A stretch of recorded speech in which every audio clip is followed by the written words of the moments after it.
Right. So, Ernie, you're saying that a lot of people don't understand what Bob was saying in Redemption Song. Yeah. Right. So you're saying in this. Yes. When I came here, I found a little hymn book named Redemption Song. Hear that? All right. You want it from the top again? Start it again. Turn it up. Take it from the top. Legendary Ernie Smith.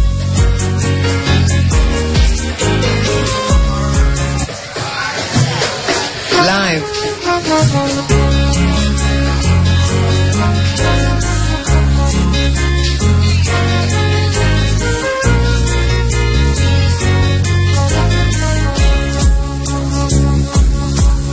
Old pirate says the rabbi sold I to the merchant ship. Minutes after they took I from the bottomless pit. But my hand was made strong by the hand of the Almighty. We followed this generation triumphantly. Help me sing these songs of freedom. All I ever had, redemption songs. From mental slavery, none but ourselves can free our minds. Have no fear for atomic energy. None of them can stop the time. How long shall they kill our prophets while we stand aside and look? Some say it's just a part of it, that we got to fulfill the book. Won't you help me sing these songs of freedom? All I ever had, redemption song. Won't you help me sing these songs of freedom? All I ever had, redemption songs. Redemption songs. A little hymn book of a church in the hills in St. Anne. Redemption songs. Bob must have seen it long before he became a man. Redemption songs that seem to teach us it's not the earth that we inherit, it's the dirt. Why we suffer here, suffer daily, like we don't know what life is really worth. Come on, why speak of heaven like it is somewhere up in the sky? While we suffer here and suffer daily, and daily ask the good Lord why. Help me sing these songs of freedom. Redemption songs will never do for me. Help me sing these songs of freedom. Heaven is here and now and we are free. Help me sing these songs of freedom.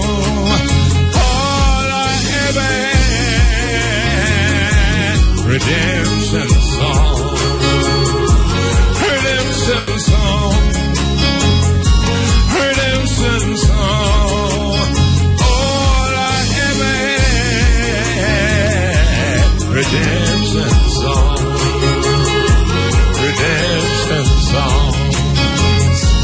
Redemption song. Redemption song.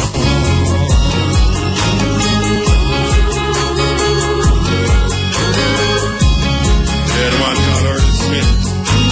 Rendition of redemption song right here on the steps of the Bob Marley Mausoleum. It's very important that you understand where we're going here, so now, you know, because Ernest Smith, St. Man, Bob Marley, St. Man. This is the last resting place of Bob Marley, and Ernest Smith come here, so come and sing redemption song. Good morning and welcome to Straight Up for today. Let's go. If it's like tumbling down, don't want it on the ground, brother. Hit me from the top, you crush on, the road is hot. Yes, well, welcome back to Straight Up. My name is Jerry Small. You know, today is the 6th of February. 6th of February 2015, that's 70 years. 70 years away from the 6th of February 1945. You know, Bob Marley born in the last months of the World War there, 1940s, 1939 to 45 World War. And you can imagine the time. So I have here with me the closest associate of Bob Marley outside of the ladies is Alan Cole. Alan Cole will help him a lot. I help all of them. And why I said them, I love to think of the Wailers, but you know Bob Marley is so outstanding. But Alan, how are you doing? Fine, thank you, Terry. Thanks for having me. Well, I mean, anybody listen to this program for a while knows that piece of music, the caution I want, I mean. You know, I love everything about it. The music, the lyrics, everything about it. Remind me about that period with Lee Perry. Well, you know, that was one of the Wailers' fondest period in the music history, and it was a period that today we should go back into that period of the music history of the Wailers, because I think the work that they did, Lee Perry, were probably some of the best works that they did through the whole music career. Yeah, man. You know, as Bob always said to me that he loved to work with Scratch because Scratch inspired him. Scratch was somebody who would make him go inside himself and come out with, you know, the real thing. He was great to work with, you know, he said, and he really loved them and enjoyed the moment working with Lee Perry. So if you know, as I said, listening to these what you call it, those works with Lee Perry, they were just unbelievable. Yeah, man. And I can't remember exactly where it go, whether it's him introducing, but I know it's during that time them find the right set of musician to expand the musical ability of the three man them themselves. Well, remember, you know, the history is that upset as what they call the upset of band. Yeah, which is really Lee Perry. Lee Perry recording group. What they call it, artists. Yeah. So it was really the Upsetter band. So where after that, you know, later down, Carly and Family Man. Family Man, two brother, Barrett. They went to the Wailers, you know, as a recording, and there it started. Yeah. You know.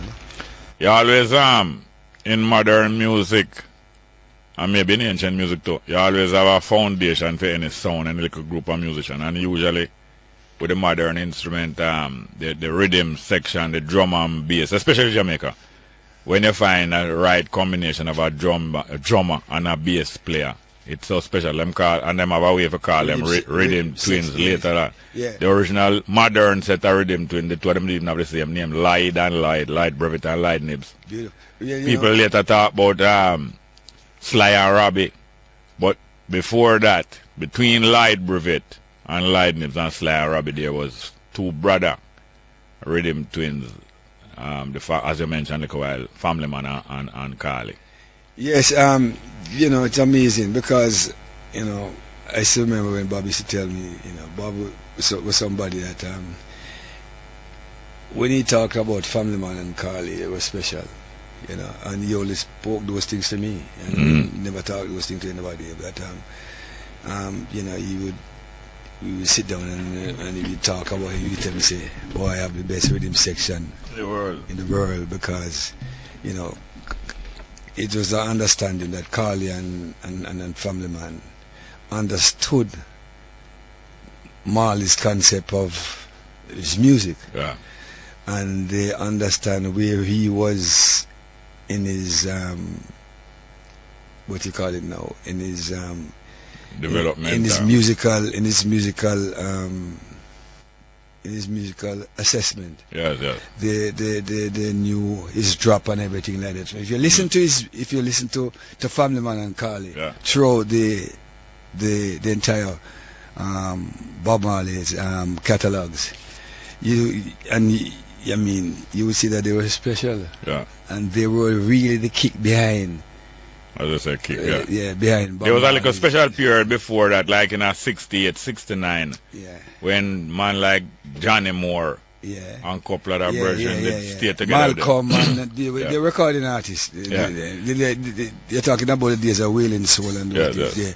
Yeah, because Johnny Moore and in some of his songs and things like that. And, you know. And music like Devaluation and Burial, and you have that kind of Rasta drumming sound behind here, because they was resisting Rocksteady, you know. The Wheelers them it kind of resist Rocksteady. Well, I think I think that could be a misunderstanding. Like, I think what they were doing. They were introducing something branding. Yeah. They were so creative. Yeah. So they were creating something new. Yeah.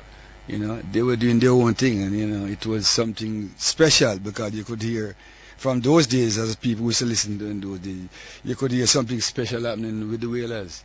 There was just something there that was connecting to the youth movement. Them was the voice. Yeah, what you call the radicals. Yeah, man. Conscious youth. Them. Yes. So, you know, as I said, they were sending a message, and the message was sending in a different what you call it, break it down, rhythm. As you said, you know, they were doing their own things. They were creating something for what they had to tell the world. Well, now, after 10 o'clock, we're going to spend more time hearing more from the experience of Alan. In the meantime, you know, so we're going to welcome a phone call. Nobody want to talk to Alan, of course, you know, say welcome. But especially after 10 o'clock, we're going to go deeper into that. And so many things change, although I might believe that nothing change, and sometimes I feel like, you know, progress don't make. It's most because most of us naturally would like to see everything happen while you are young. I was going to say in your lifetime, you know, but it's really while you are young, because while you yet live, come like a youth still. And because that some people anxious and say, boy, enough things not happening in them lifetime.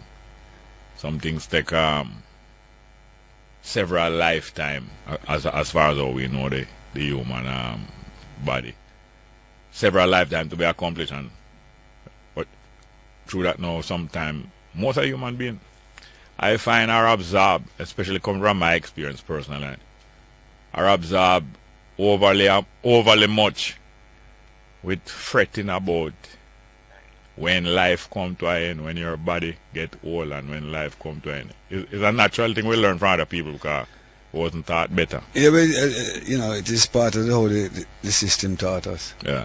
So they started from started that type of indoctrination from tender age. Yeah. So we have to reprogram ourselves, because they program the people to tell them, let them accept these things. So these thoughts, when you gravitate to those thinking, it goes to your genes. Yeah. And it communicates. Yeah. And that's the way it starts. Because let's go back in times, like a generation or so. When we were youngsters, when a man touched 40 and 50, they used to say him as an old man, you know. Yeah. Try to remember. Yeah. Now, a man at 50, 60 now, if you understand what is happening and how to deal with this, how to deal with creation, him just start moving. In other words, it's done whole business again like a old man and things like that. It's your mind, your thoughts. Yeah, so what they did is that they program us from that time, because as I said, when we were youngsters, these are the things that we used to hear people talk. Yeah. Now you see a man 70 and 80, and if I mean, I see a man there 86, and you look on the man, a man shake my hand, it's unbelievable. But because I'm a living at the present. Yes. You know what I mean? Yes, that is it. And his mindset is totally different from what they wanted us to accept. Yeah. at that age. Yeah. Yeah. Well, we're going to run the numbers and start accept a phone call. There are some things that going on now in the public, what I'm called public sphere, that hold people interest. But as the story unfolds about the confrontation between the female police officer in the St. Anne or in the Brownstown resident magistrate court and the resident magistrate herself, as it unfolds, you're hearing positions coming from sides. So to determine the truth or even some portions of the truth, you have to listen carefully and have some patience. For instance, I've been hearing that the female constable, after it was said that she was put into custody with some males in the holding area, we hear that the holding area is not a cell. And then you have other people repeating say it's a cell. And some people stating categorically it's not a cell, it's a holding area, and this, that, and that. But we hear that after that, it's like some consultation took place between some of the police officers present. The courtroom was cleared of civilians, ordinary citizens. I don't know if it's a clear the courtroom or if it's a resident magistrate or everyone else to come out. What will happen? It's like a private meeting take place between the police and the other part of the government, the bench, the magistrate, a private meeting, not wanting the public to hear. Yes, sometimes some things can be resolved and are better resolved in less publicity and more privacy. On the other hand, it's like a negotiation take place between them, between the police and the magistrate. I have heard from some people who seem to be credible, including two attorneys, Ms. Malawo Fort, who was once a resident magistrate, and Ernest Smith, a lawyer down in St. Anne there. Not down, I shouldn't say down, a lawyer crossing a St. Anne there, Ernest Smith. I've heard from those people that when the courtroom was cleared of civilians and the police assembled back in there, including the lady, the female police who was reprimanded, that she made an apology in the midst of tears and emotion, made an apology to the judge about what took place earlier, and was saying that it was she was under pressure from some other issues and so on, and like they came to some understanding. And then you hear other things now. But we hear the police organization moving in a militant way that this thing have to be resolved and trashed out. It appears that they are mounting a campaign to get that magistrate either removed or reprimanded. So the compromise that took place with the apology in the courtroom outside of the hearing of the civilian, and yet to expect that things would be getting better. It coming like an agreement take place between them and the judge, and then now them go back on the agreement, they must step up campaign for the judge. We just observing it, because all of these people supposed to be working for us. All these people supposed to be working in our interest. They're supposed to be servants of the public. One set of them keeping, maintaining the peace in the public, that is the police. The next set of them examining events to see if anybody do anything wrong against other citizens, or examining events to see if citizens do anything wrong against the whole community. That means trial. That's what trial is now. Examining events to see if one person or more than one person do anything wrong against some other person or against the whole community, which is a nation or the state. That is what a judge do, examine those things. So you have one branch of the government workers who are supposed to be working for us, keeping peace and law and order on the street, and next branch of them, which is the magistrate, supposed to examine events after them take place to see if anyone do any wrong, and if anyone should be warned, if anyone should be punished, if anyone should be removed from freedom for a time. You call that sentence them to a prison sentence. So it's two arms of the government servant. We're supposed to be working for us, and yet we observe that these same two arms usually regard themselves not as any servant of the public, but as some officials, and therefore of a higher status than the public. Both the police and other government workers, including magistrate and JP and different people, usually have an attitude of being not the ordinary person and being superior, not working for you. Do you know who you're talking to? Do you know who I am? You know what I'm kind of with it? So after this female constable was embarrassed by the judge ordering her to be confined or removed. Embarrassment, that you know. She is a corporal in a Senton, up and down amongst the people. So, and for her to be reprimanded that way, you know, to go back out, they go face the public is a kind of embarrassment. Then they go put her in a confined space.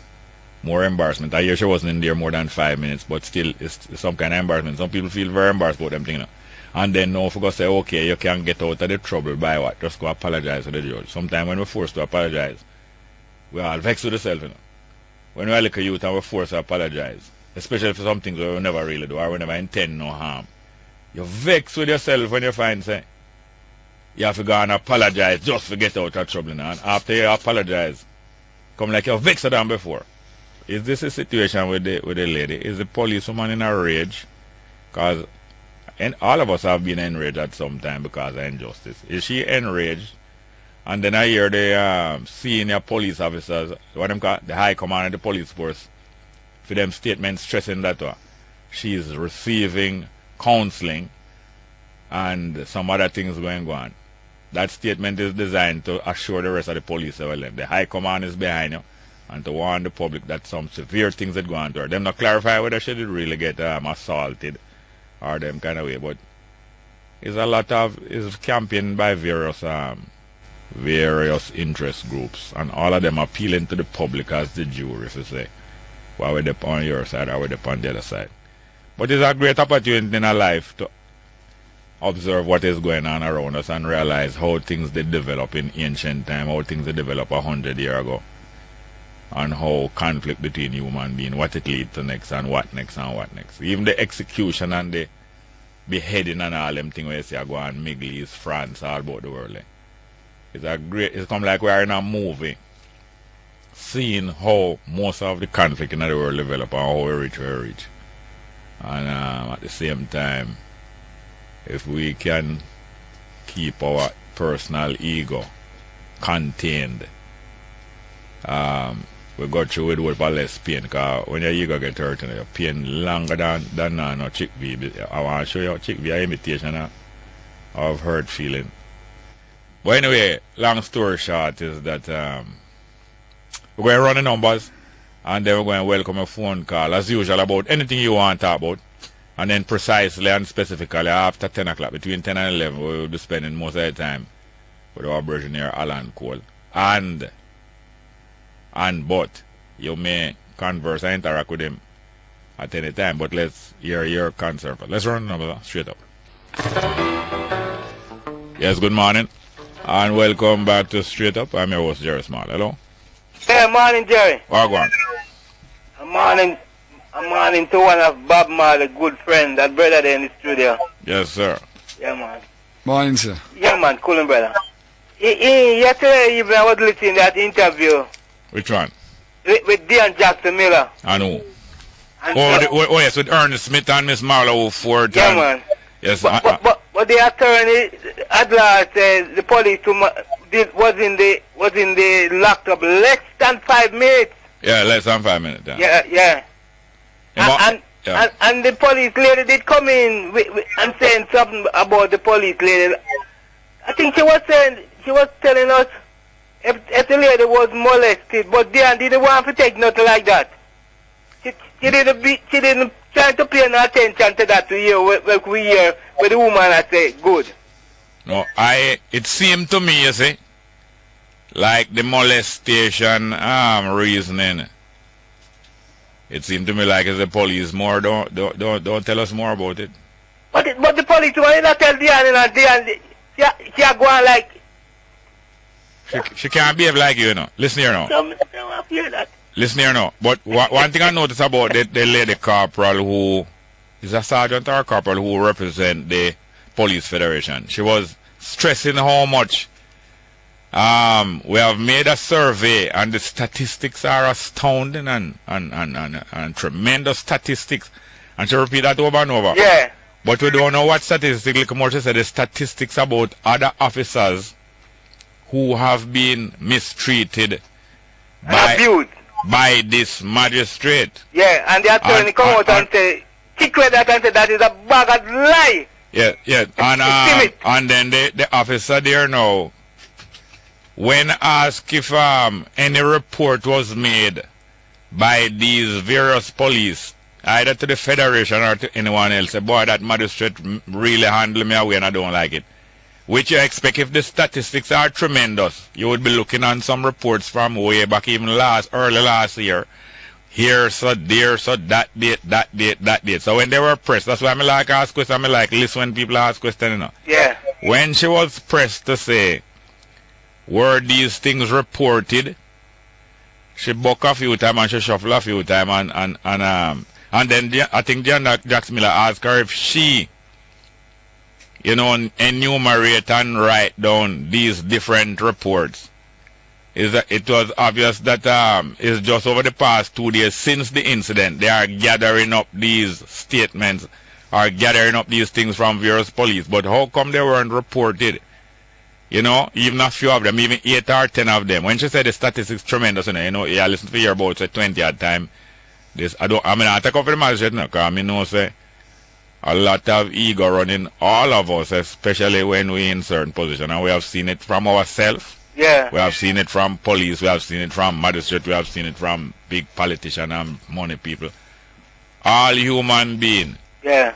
Them ego get out of control more time.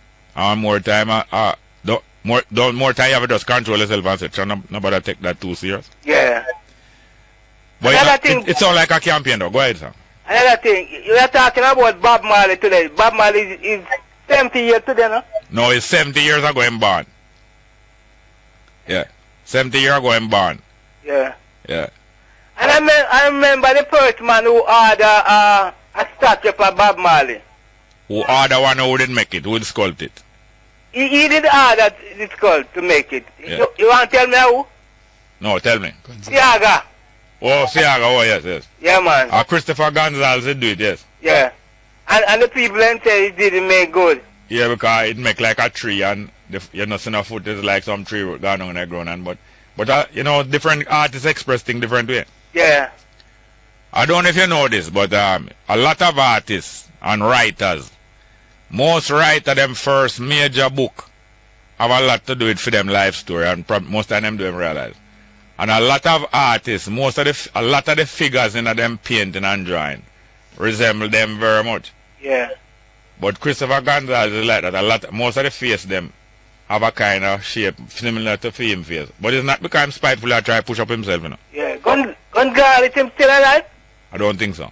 I think he may take off, you know. Alright, take care. Look at more. Thank you very much. Good morning. Welcome to Straight Up, hello. Welcome. Go ahead, please. Good morning. Welcome. Yes, blessed. Well on. I'm blessed of SkillCole there. Yeah, man. Alan, Blessings.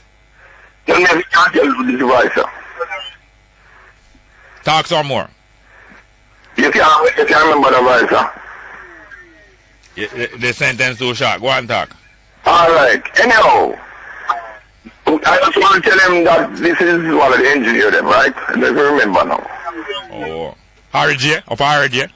Yeah, Silvan Morris. Yeah, man. Yes, sir. Respect. My mind tell me say, you know. Well, I'm saying, out of sight, out of mind, also. Why, long time I've seen you, man. Yeah, but anyhow, I want it to be known. People don't understand. People don't understand who you are.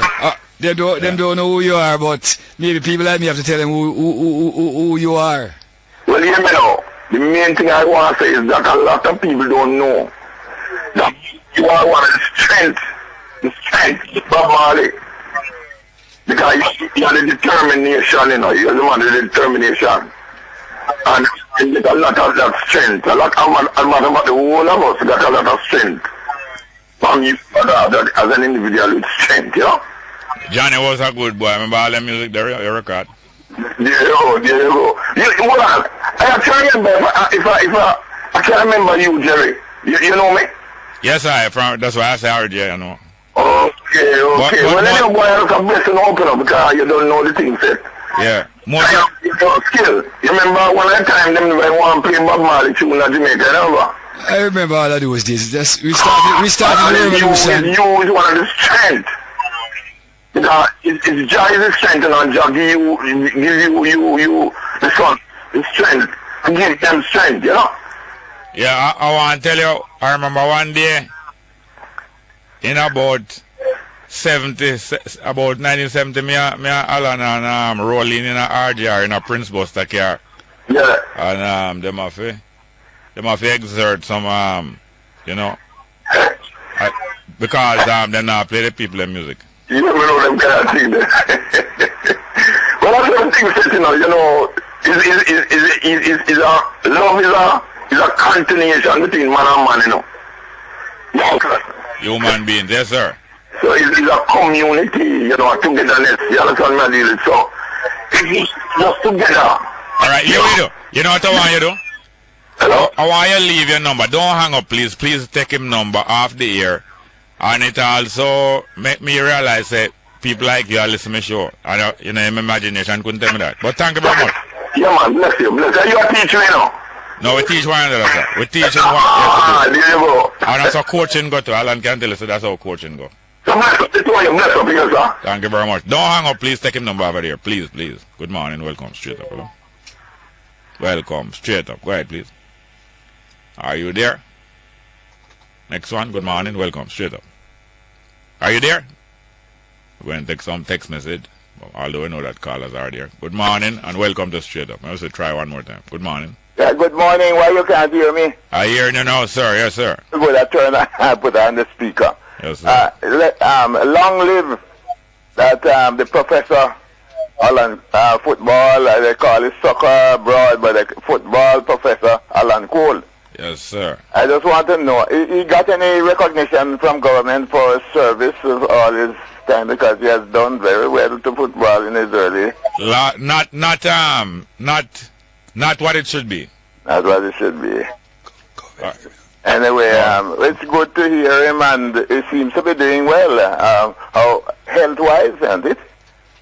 Yes, him take care. Don't they take care? Yes, I'm in good health. Thank you very much. It's good for you to have that concern. I'm doing fine. I'm healthy. I'm really healthy, and I'm doing excellent. Yes, man. Very good to hear you and know that you're there. But I know you still. I hope you still can contribute to football. Sure. Because of course I can. You know, you'd better be able to get them abroad and get them, you know. Yeah. Rather than, well, I don't want everybody who are there doing their best, but I mean, sometimes the best not good enough, you know. We have a lot of talent in the country, yes. And it's just that they don't know how to develop and how to nurture the talent, and that is one of our biggest problems. And I think that the people who they have chosen to be in charge of various what you call it now, squads, like the youngsters in particular, I think it's they're on the wrong track. I think they should choose you as an advisor. Pardon?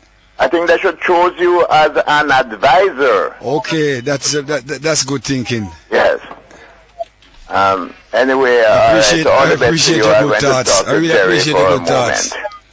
Yeah, man, I'm going to come back to that because I remember back Vonnie Isaacs, 1975. Good morning and welcome to Straight Up. Hello?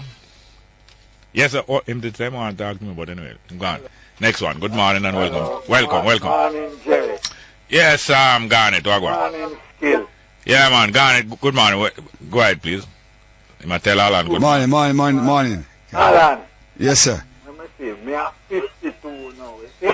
Yeah, keep up the voice. Me are 52 now. Yeah. I know you from me about. I can't hear. Me know you from me about 6, 7, 8. Yes. Them age there. Yes, sir. You remember Carlisle Avenue? Yes, sir. Yes, man. All right. Moving right along. Jerry. Yes, sir. About the court business. Yeah, court, yeah. Yeah. Look here.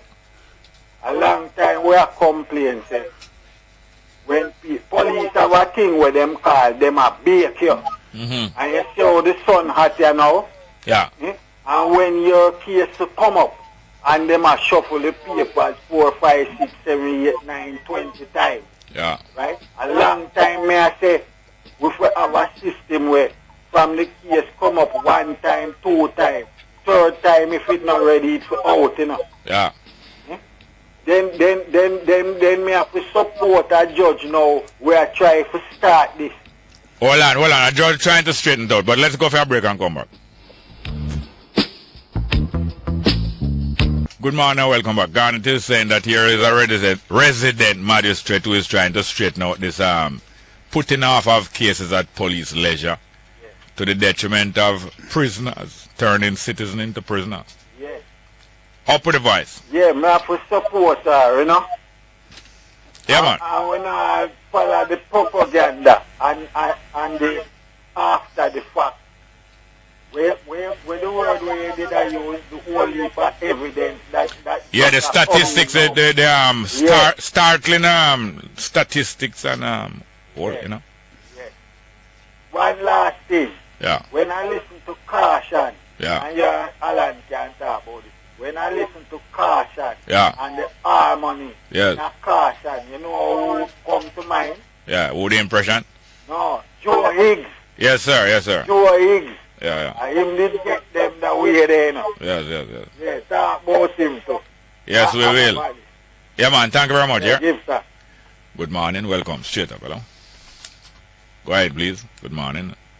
Welcome to Straight Up. Go ahead, please. We have some text message. Yes, go ahead, please. Respect Joe. Yes, sir. To the brethren. Yes, sir. Celebrating the Prophet Earth Strong today. Yeah.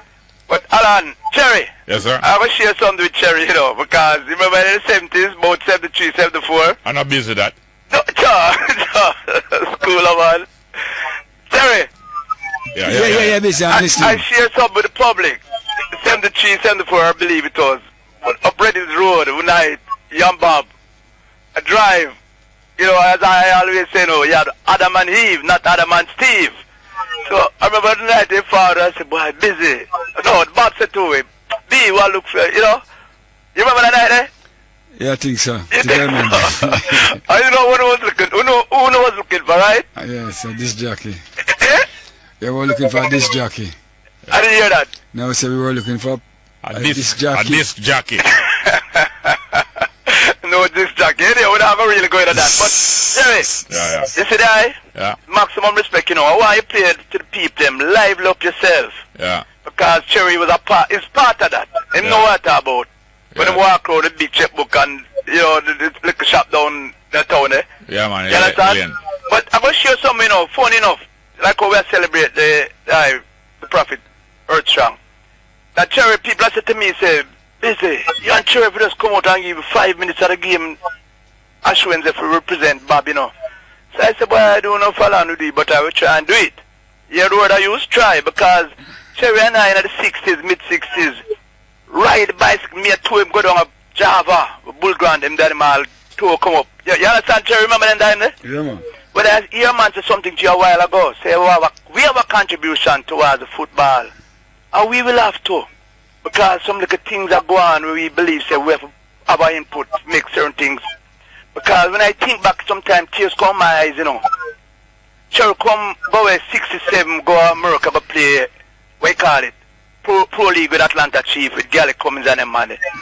I will come back and win knockout, senior knockout, against Constantine, Cherry Cole score.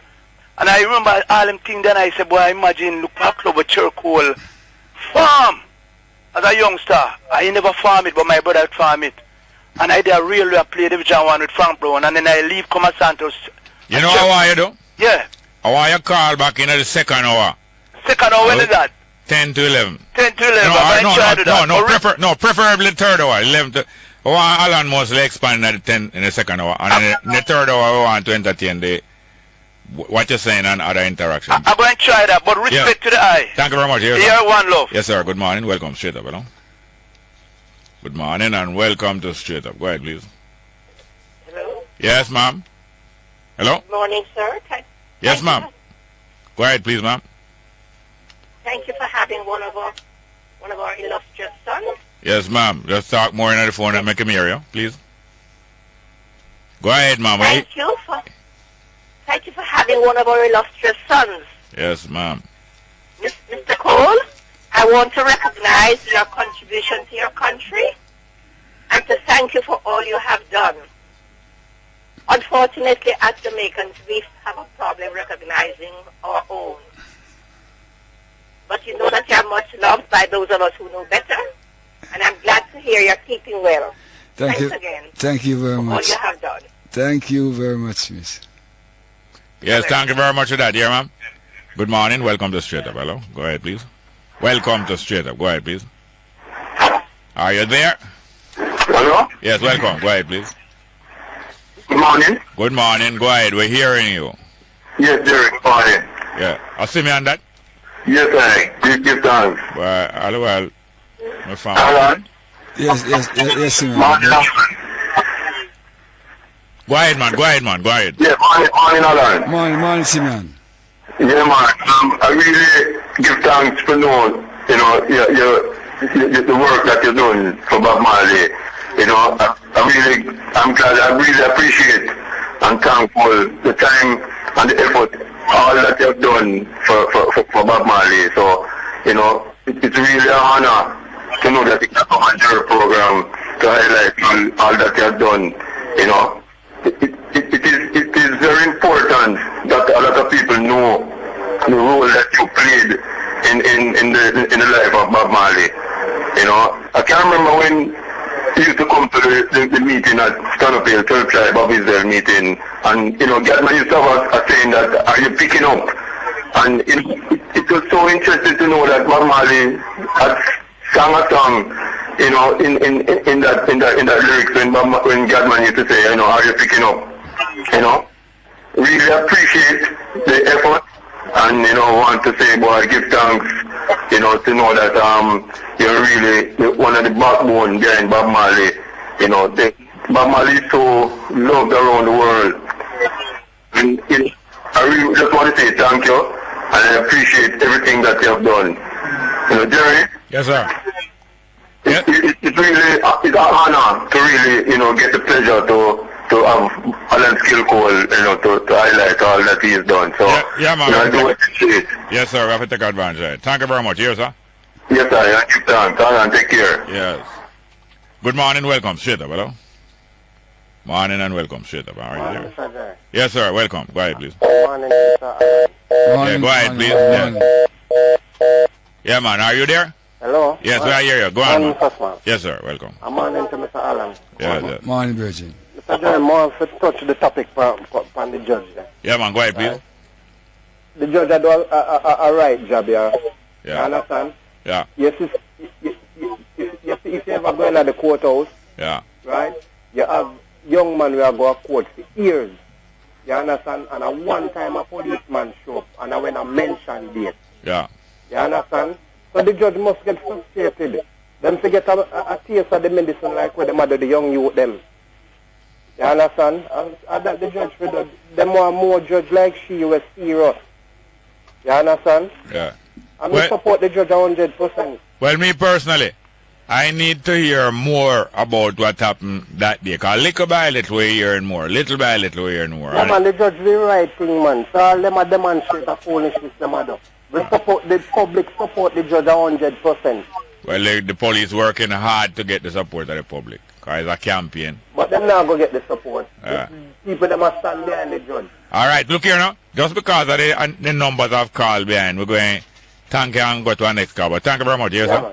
Good morning and welcome. Welcome to Straight Up. Hello. Good morning. Welcome. Good morning, Mr. Jerry. Good morning, ma'am.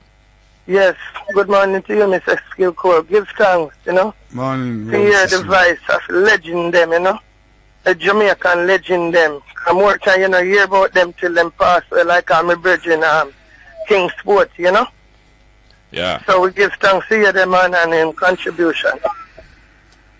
Yes, ma'am. Thank you very much for that. Blessed. I Empress Monique. What's your name again? Ma Monique?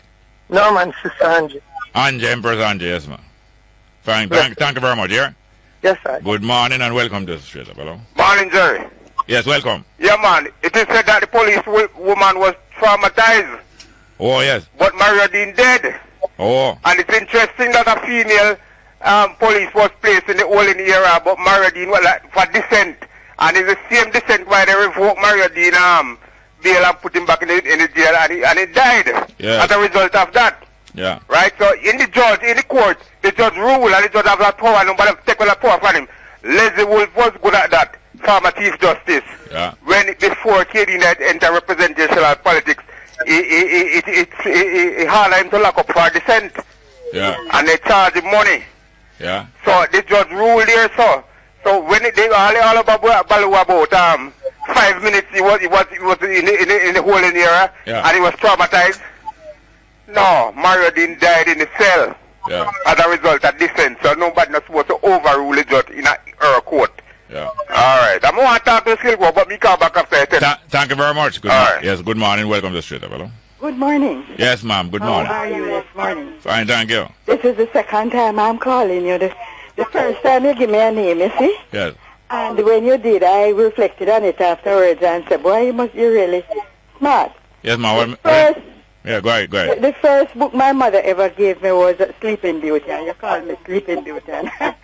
Anyway, I just want to add 2 little words to this thing about the police. And yes, ma'am. I happen to have been in the precincts of a RM court recently. Yeah.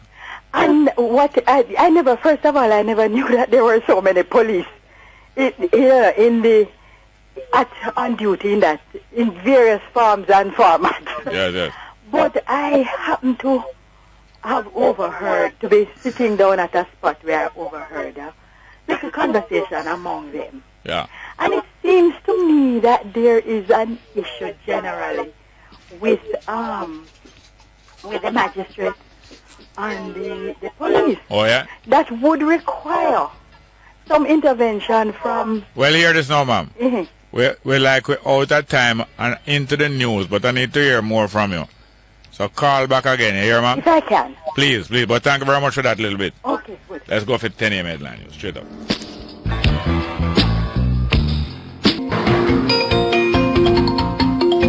Good morning with the latest headlines. I'm Kayla Wright.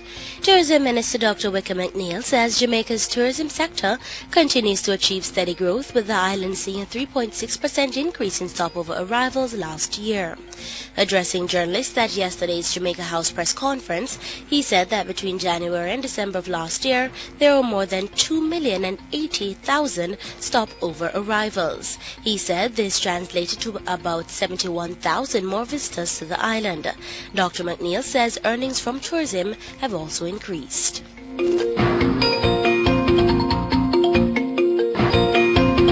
Detectives from the St. Catherine Criminal Investigation Branch are seeking the public's assistance in locating 2 witnesses who are vital to a case that is currently before the Spanish Town RM Court. They are Peter Gay Edwards, whose last known address is Raymond Close in Cromarty, and Latoya Sinclair of Windsor Road, both in Spanish Town, St. Catherine. Edwards and Sinclair are scheduled to appear before the court on Tuesday, February 17.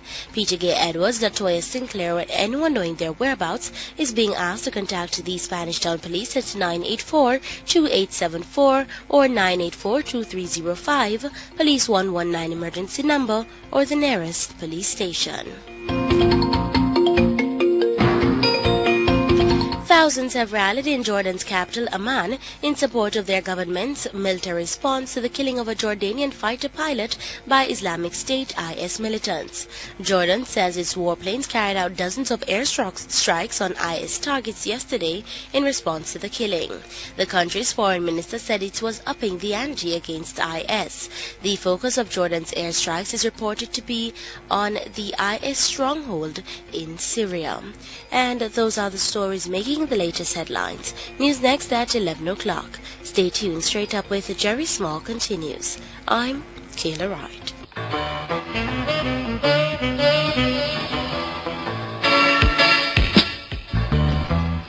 Welcome back to Straight Up. We're going to have a few minutes and a few telephone calls before we start to ask Alan Cole to help us out with the the life and continuing effect of Bob Marley work. So, but I was listening to the same interview yesterday with Dean Jackson Miller with Ernest Smith was there, helping to shed some light on the Brownstone court and the runnings that go on there, and Miss Mallowford shedding some light on resident magistrates' authority over far to extent, and the police lady was there shedding some light. And anyway, one of the time the police lady, she referred to Ernest Smith as Oswald Senior Smith. Boy, Ernest Smith bring the man himself.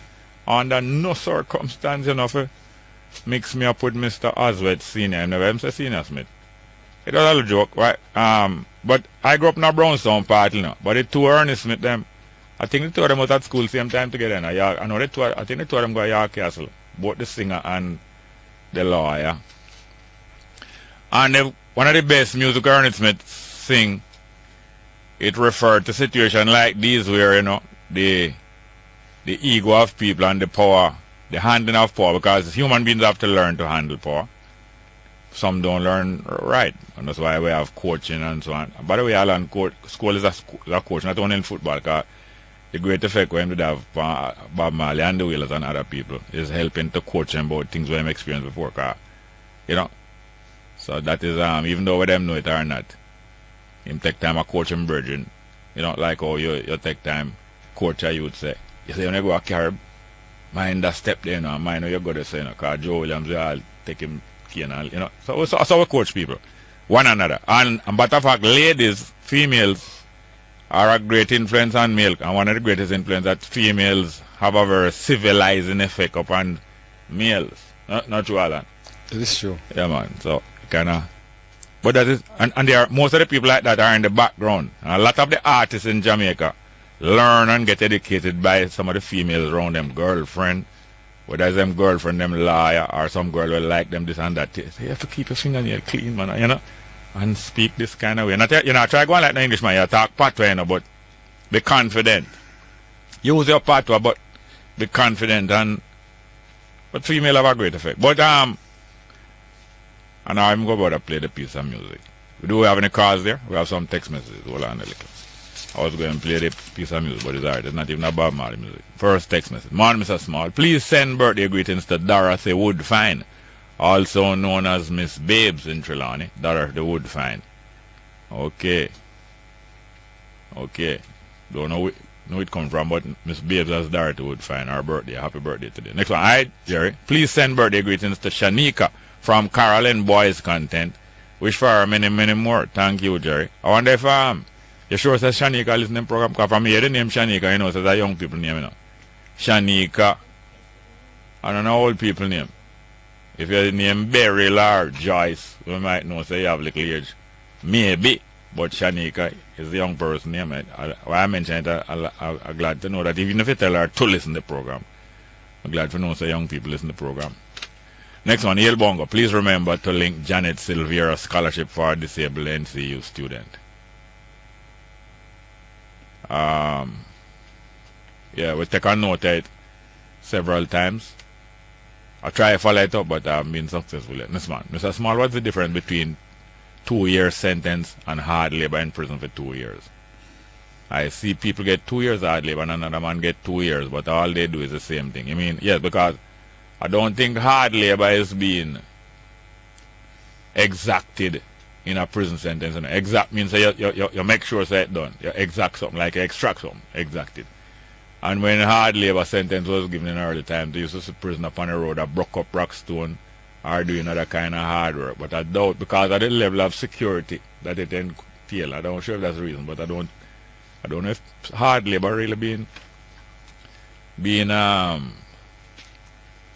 carried out in a prison sentence. I don't know. Next one, Jerry. Which English Premier League team is SkillCole a fan of? His views of Messi and Ronaldo. Answer that quick. Well, I've always been a fan of Arsenal and Messi and Ronaldo. Well, one has better close-up skills and one is a stronger player. Which and which? Messi has better close-up skills. Yeah. Ronaldo is a stronger player, more aggressive. Yeah. But two good players, two great players. Yeah, Messi is a more creative player than Ronaldo. Yeah. But great players. All right, nice little bonus there. Next one. The policewoman felt like she's a house what? Slave. How dare the judge place her with field slaves? It's the ego of the police that was groped. I mean, our ego was groped. Black History Month lesson. Okay. And then now we heard that it wasn't plain, a lot of the statements not plain, and a lot of the statements will trick you. I heard the female policewoman say that a judge, like say, how dare, she never said the judge said this and that, She used a term similar to say, how dare the judge be referring to the officer and say she's not even good enough for her backyard. When you hear a statement like that, it don't say that the judge said so, And you can make a statement like that and the judge never says so, but you put that impression in people's mind. So a lot of impressions are being planted. That's why sometimes I ask people question again and say, did you hear that? Did the judge say that? Like when them say JUTC driver come out of the police car and go box a taxi man with you. Me ask what word the man used before him box a man, because all I know and many others know say most time when an action take place, some word going to take. It's very few people can just walk up to you and just shoot you and just walk away and not say nothing. Or box you.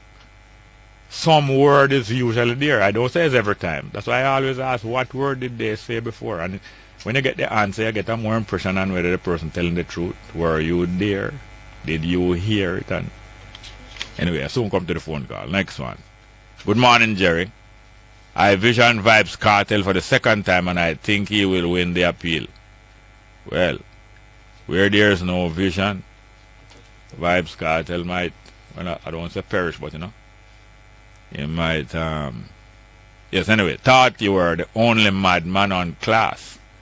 But after hearing Hello Kilomi, oh Lord, he takes it. Only Hello Kilomi, the author before.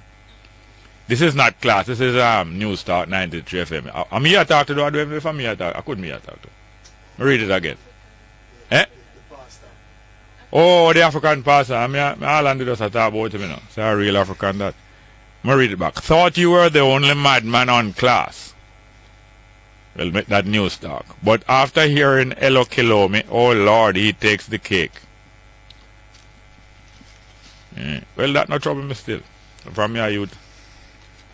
From your youth, I hear some madman, and I'll know it's not mad me. Good morning and welcome back to Straight Up. We'll soon come to Alan Cole. How many do we have there? Good morning, Uncle Jerry. We'll see if we try. Yes, good morning, sir. Welcome. Go ahead, please. Yesterday, yeah. I hear a thing on another program. Yes, sir. And I don't hear Wilson this morning. What that? So them rob Comrade downtown yesterday. Oh, yes, and we got some message about Comrade father passing away that a Wanga got. Yeah. And then we hear him being interviewed about being robbed downtown. Yeah, that's my fault. And people talking about Chuma Country. I hear one of the journalists that said Chuma Countryman him don't know the street. What Comrade not supposed to know the street? That nasty man, a big man like Comrade man. That's him if you all walk power 106. What's go look at bus here for going back. Go look what? Bus here for going back. He said so? No, I hear somebody on another program with it yesterday. I hear about the black dollars scam? Yeah. People are spray paper money in a group and I tell people say it's really 100,000 US, but for pass through custom them spray it.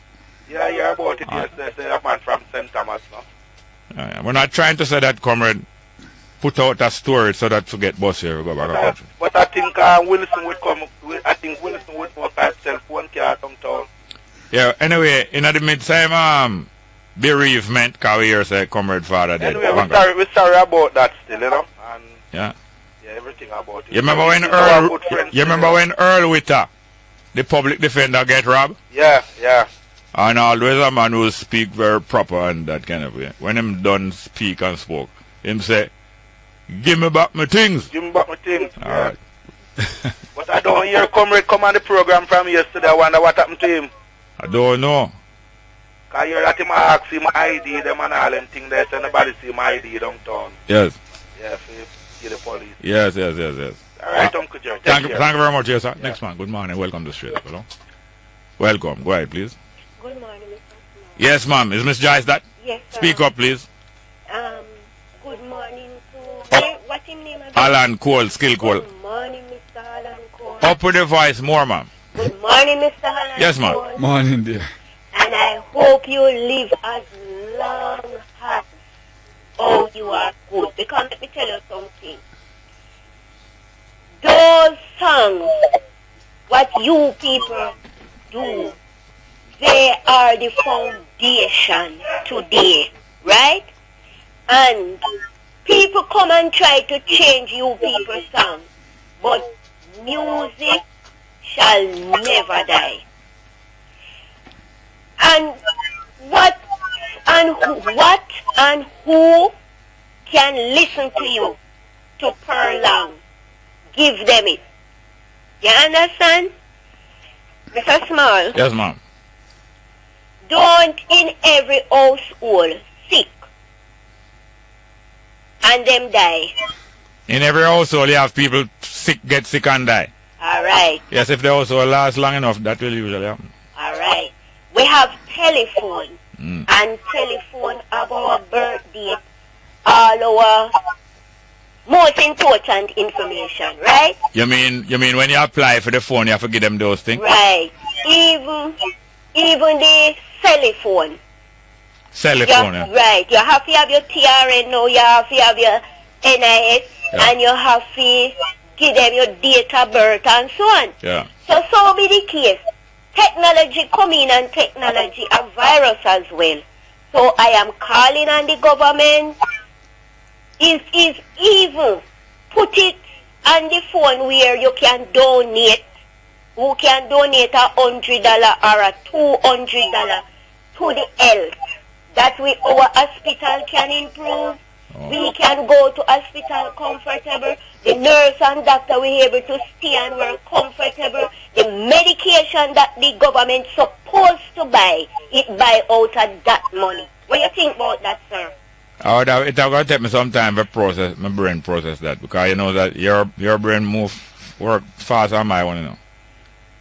And even children going to school, they use phone every day. They use more $50. Yes.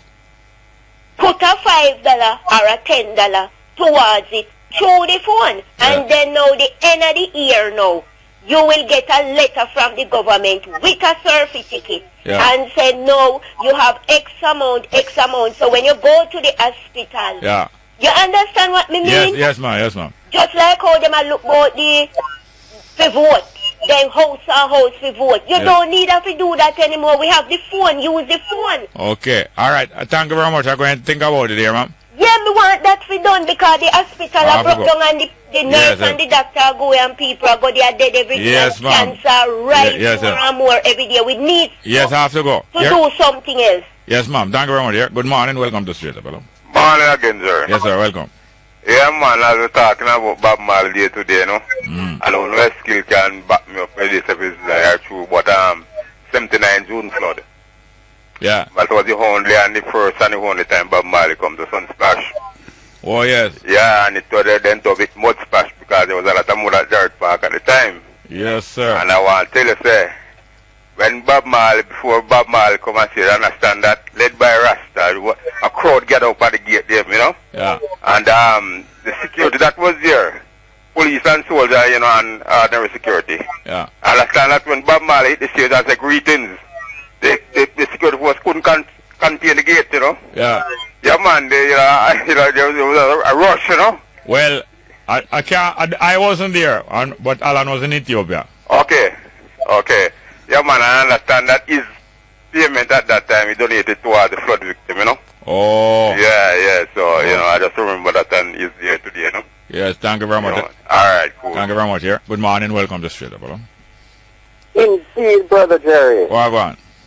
Hail to Mr. Alan SkillCole. Blessings.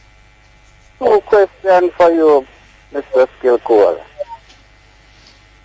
First of all, are you satisfied that all individuals who have contributed to the success of Bob Marley's musical work have been properly recognized and adequately reap some benefits in terms of financial rewards?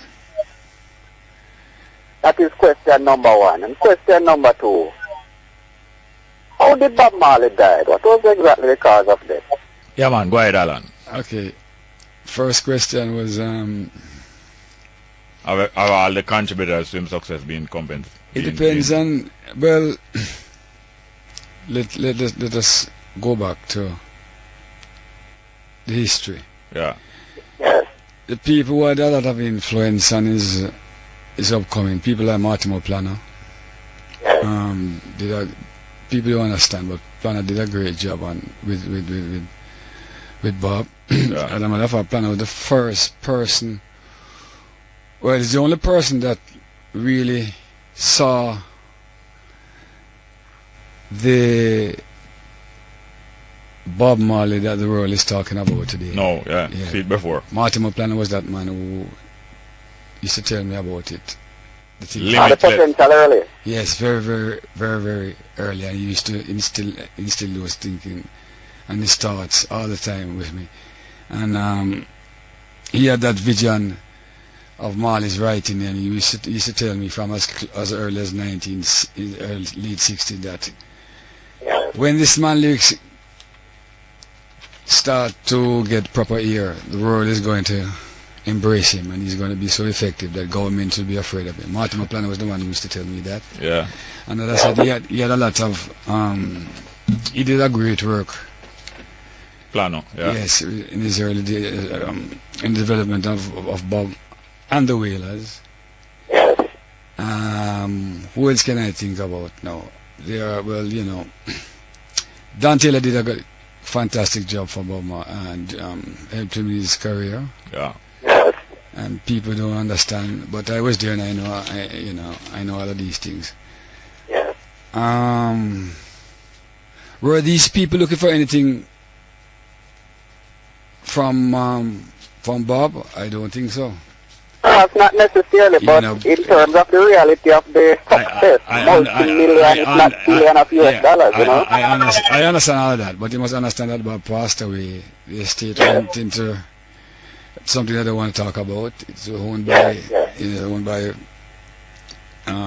somebody else outside of the family, and so a lot of things transpired there, and the whole equation sort of shifted and things like that. So the only reason why I asked this question, as Bob Marley in his songs, he himself said, "Tell the children the truth," you know, and I'm a student of knowledge, you know, that's that right. child out here. That is true. Yeah, you did ask also what was the way that his illness developed, and how was it? Yeah. All right, let me tell you, give you the history. It was about 1970. We were playing some football over at Boys Town. And a fellow by the name of, we used to call him Rusty.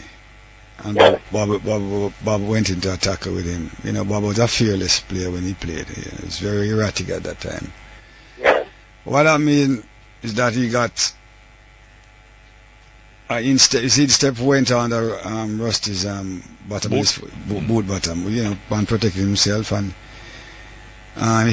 his toe got what you call a bruise on it through the boots, and he upped off the field. So after we finished playing the game, he took off. He showed me his foot. It started to swell. Yeah. The toenail move out of place? No, it didn't move out of place, but it started. It was a little bit inflamed. Yeah. So he had to wear sandals for like about 10-12 days. When he got inflamed, he dressed it with some lotion, calamine, purple lotion, calamine lotion, and things like that. Gentian violet and them. And then it disappeared. That was about 1970. Okay? Well, after that now, we didn't hear nothing about that too.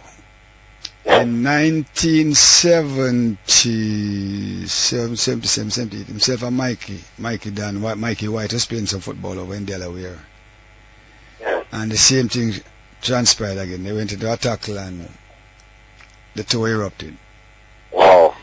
It was swollen and it got so bad that he couldn't even wear shoes.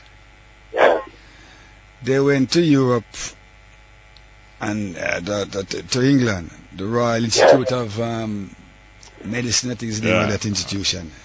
Surgery. Something like that, yeah. Yeah, so they did the test. Yeah. What they found out in the toe that he had a skin cancer, what they call melanoma. Okay. Okay. So when they did all the testing, they said the best thing was to amputate the toe and did what they had to do. The other thing was that they said they wanted to see they could get rid of the infected areas of the toe and put him on a special diet so the body would be able to cure itself. You know, basically that's what it really meant. So what happened is that when they came up with the whole idea, Bob sent for Dr. Fraser Peavy, and when Peavy went there up to London, and they decided that they're going to implant. They took out the toenail and all of that area and implanted a toenail. A toenail, a living human toenail? Yeah, they from somebody else? I don't know if it was somebody else's toenail, but they put in they did an implantation there. And so after that, now they should have gone. Well, they put him on a special diet. He was supposed to be having his meals, because what happened is that from what I gathered from Bob and what transpired that his eating habits had gone below, and he was he wasn't eating properly. He wasn't getting enough what he should be doing, exercise and taking care of that. What he said to me that is they started on the diet for like a couple of weeks, probably about 3 weeks, and then it just got out of place. And discipline broke down. So actually what happened is that after that period of time of neglect and things like that, it spread. The medical side, it spread. Resistance probably low too. Yeah, so it you know, if the immune system is not in certain condition to fight off whatever problem. So what happened? So what happened is that when he collapsed in my hand in the Central Park there. And they went and did the test and things like that. They found out that the tumor had spread. Okay. So, to my knowledge, as you know, people say all kind of different things. We are legend and legend pass away, you hear all kind of different stories. You know, it doesn't happen to Bob Marley alone, it happens to all the artists all over the world. All Achilles. Yeah, so my take is on that he had melanoma. That's what causes this is the reason why he made the transformation. Because I appreciate the light you have shed on this for me, my brother. And just keep up the good work and health and strength, you know? Give thanks. Enough respect, Brother Jerry. And Brother Jerry? Yes, sir. I want you to consider what you think would be Bob Marley's greatest regret. In closing, I'm going to hang up now. What do you think would be Bob Marley's greatest regret? No, you would have to ask. I know Bob Marley from youth. Yes. And when we used to go check him out, them live on the road. Greece Park Road. Yes, and them way. But Alan know him much closer than I. So between him close a friend, or between some lady where him live with, them would be able to tell you more, give a better assessment. I'm greatest regret. I can hazard a guess now, but I don't think it would be that valuable. I don't know. Sorry about that. But what do you think about the regret? You know, well, these last days that I spent with him, I think, you know, he wanted to live. Yeah. You know, and I think one of his biggest regrets is not having more time. Yeah, to see especially his children. And I talk about that. His children, you know, they were very young. And talk about that. All of him children now are older than what him was when him give up passed away. Give up the body. Yes. When he made the transition. So time is beautiful. Let's go for a break. Straight up.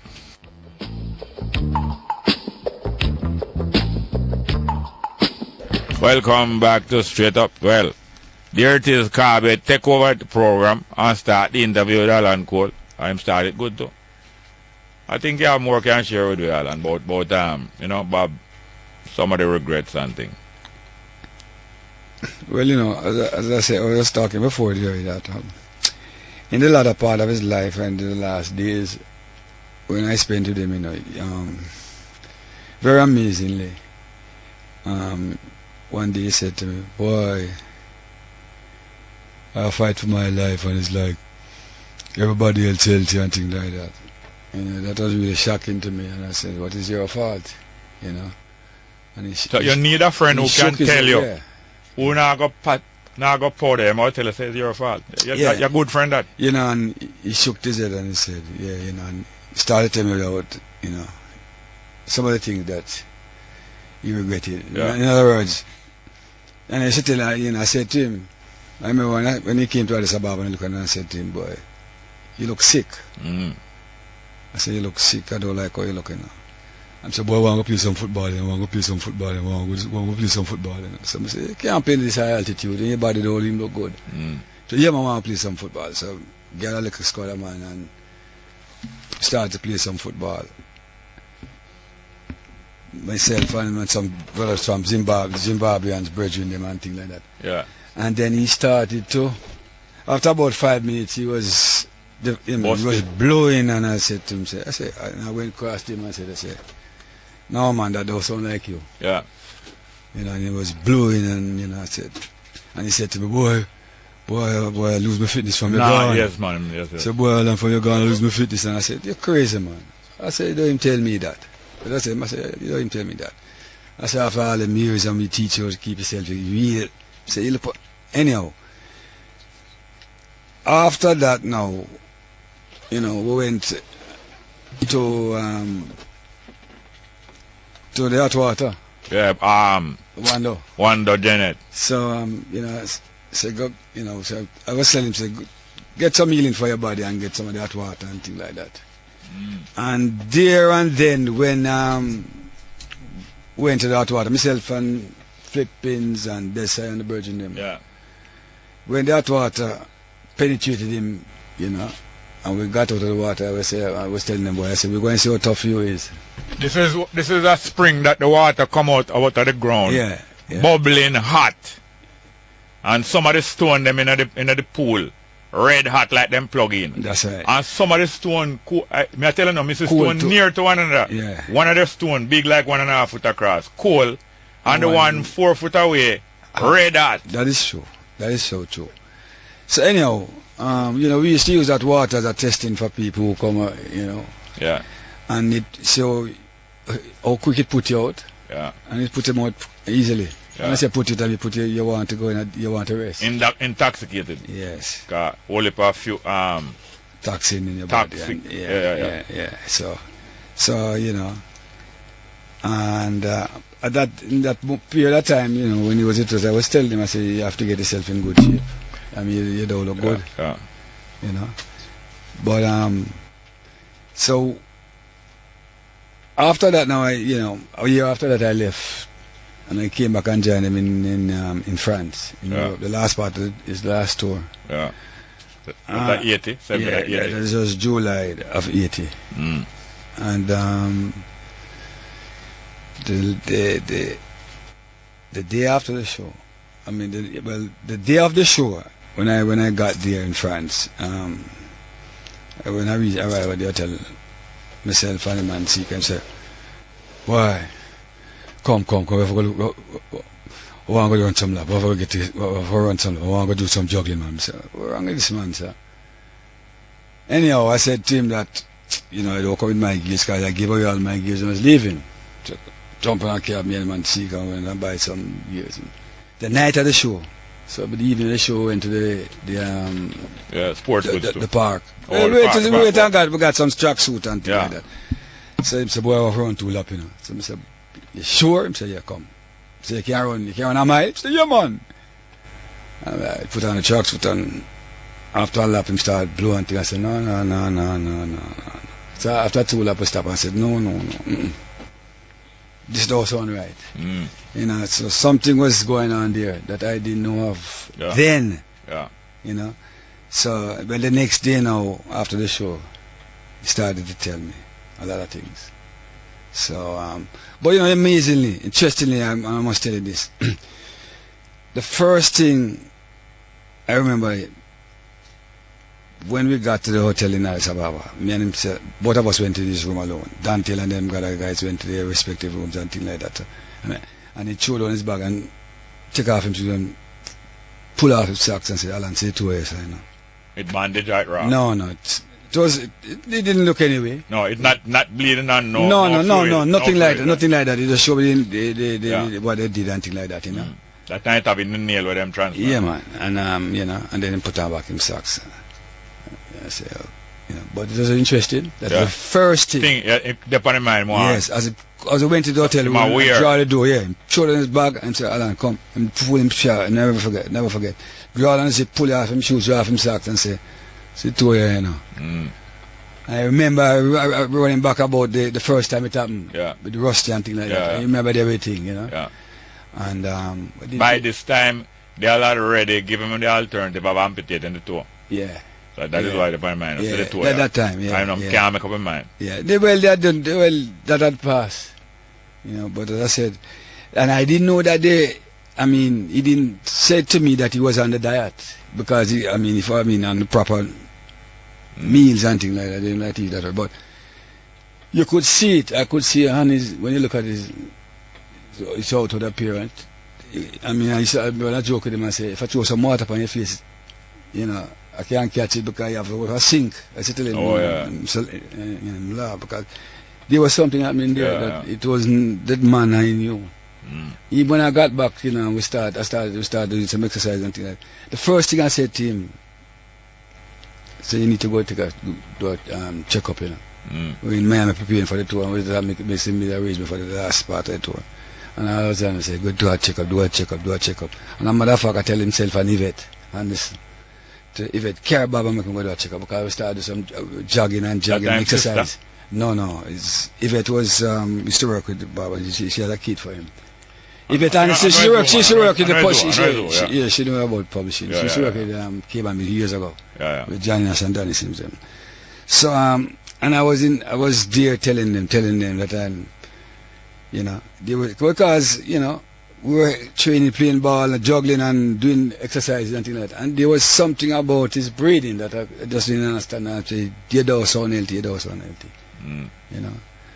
And but a lot of this is result from a lot of times when people are meeting up with various levels and mileposts of success, them get separated from some of them confident that the person we have, or the people, a couple of people we have confidence in. I think that's a problem. You should not allow those things to happen.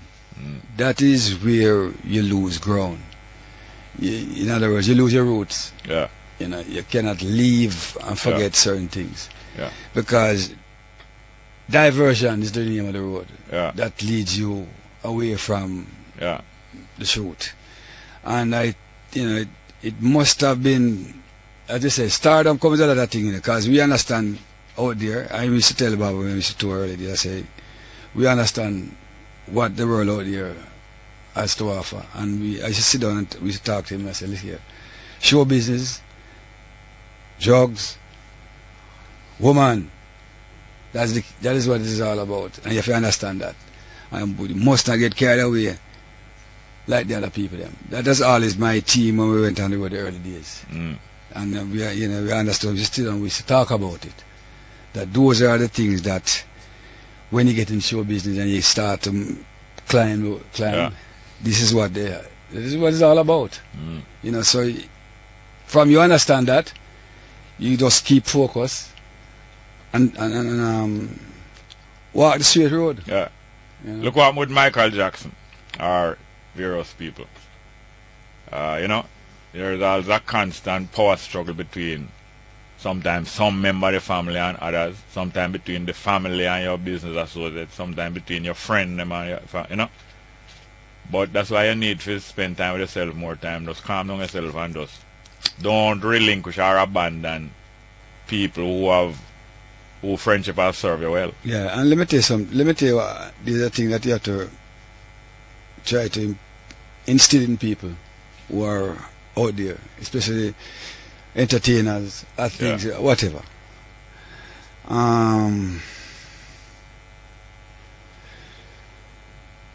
You have to understand that personal ego destroys the human body. Yeah. Yeah. So, as you said earlier on, you mentioned earlier on about the ego. Yeah. And that is one of our biggest problems. And the man have to understand how to control that. If you make that supersede you, then that's where the problem lies. And they start to derail. And you understand that. I mean, the road is, as I always know as from a little youngster, it's two roads. One is diverted, and one is a straight road. Yeah. And you have to keep focus and stay on that route, regardless of stardom or whatever. You know, if you don't keep that route, you're going to find yourself in difficulties. And it's very, very interesting because I've seen it happen. Yeah. I see your personality have destroyed a lot of people, especially great friends. Yeah. And you have to understand that thing we call personality destroy the human body. Yeah. You know, man must pick up and understand what we're talking. Yeah, man. Yeah, man. You know. And you know, so that is one of the biggest influence of His Imperial Majesty Haile Selassie. You can see him study himself from my youth, you know. And the way him talk, enough time him might give some message, you know. All the while him might give some message when you talk of a personal experience and about moderating your own, you know, personality and make it stay in line with your you know. I think that's the most influential thing about the king. Yeah. I could go for a break and come back. I want to hear one of the music where you want to play. Straight up.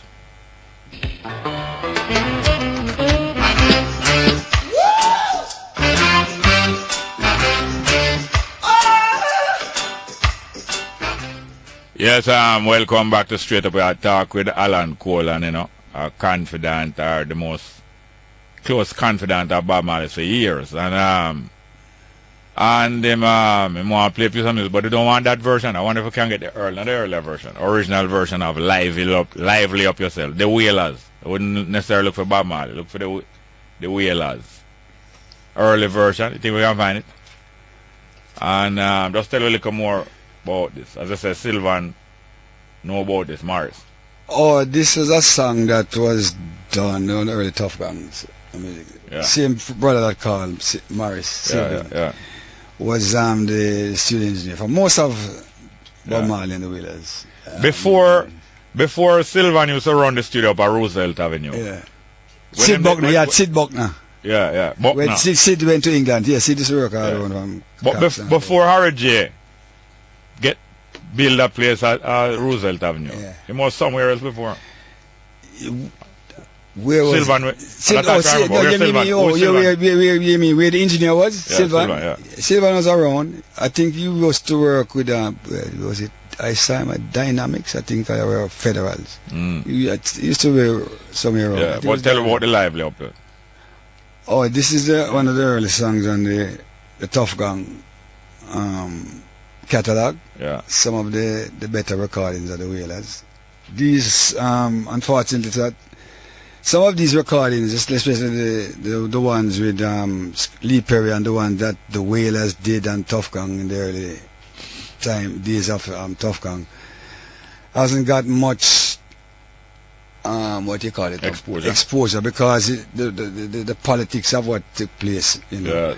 The people who take over the people that take over the estate, because they weren't part of these work, only had 7 albums. They were only about the 7 albums that they did, but these work by the Wailers were such fantastic work. You know, people should know about more about these works that they did. It's unfortunately that these works have been, they try to keep them below the bar. Yeah. People. You hear this work like even in Caution. You hear some of Bob Marley experience coming out, some of the other people experience coming out. Like for instance, the time when spent in America, and become more familiar with certain kind of term or certain language. Them use the language. Like how I'm saying in the first one, him say you crazy mother funky. That was that's James Brown. You can't say exactly. You can't say the James Brown. James Brown, Motown. Yeah, if you listen to when he got back from America, he did that thing. This man is back. In my hometown where I used to stay, the name of the place Augusta J. There's a influence of James Brown. That's a James Brown period in the early 60s. James Brown was the man. Yeah. And Bob listened to all of them, although he was a Curtis Mayfield. Yes. Man, and when live up yourself, you hear him say, live up yourself and don't be no drag. Yeah. And then he might tell about reggae, because at the foreign him tell them about reggae now. So another bag. And you need to know what in this bag. And using one of them skills was using everyday language with slang, patois with straight English, and mixing it, and that way you become an interpreter more than most other people. Bob was a teacher. Yeah. In his own sense, that he used to tell me that I have to teach the people them, to wake them up. Yeah. And that's what he was all about. Yeah, I enjoy that. Yeah. So I'm going to go here now. First version. Lively up yourselves.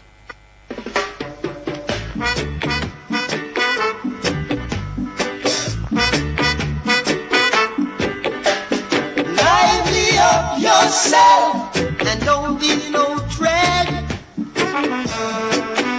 Yes, now, well, as Alan was reminding me now, Tommy McCook, who is the instrumental equivalent of a Bob Marley in terms of instrument, interpretation and all them kind of thing. When them musician, whether Tommy McCook or Roland Faz or Dan Drummer or drum and bass man, them a dance to and them lyrical to the way of them. So him just remind about, listen to this Tommy McCook, tenor saxophone solo. Tommy McCook was born in Cuba, like Rita wife, like Bob Marley wife Rita, born in Cuba, but them are Jamaican, African.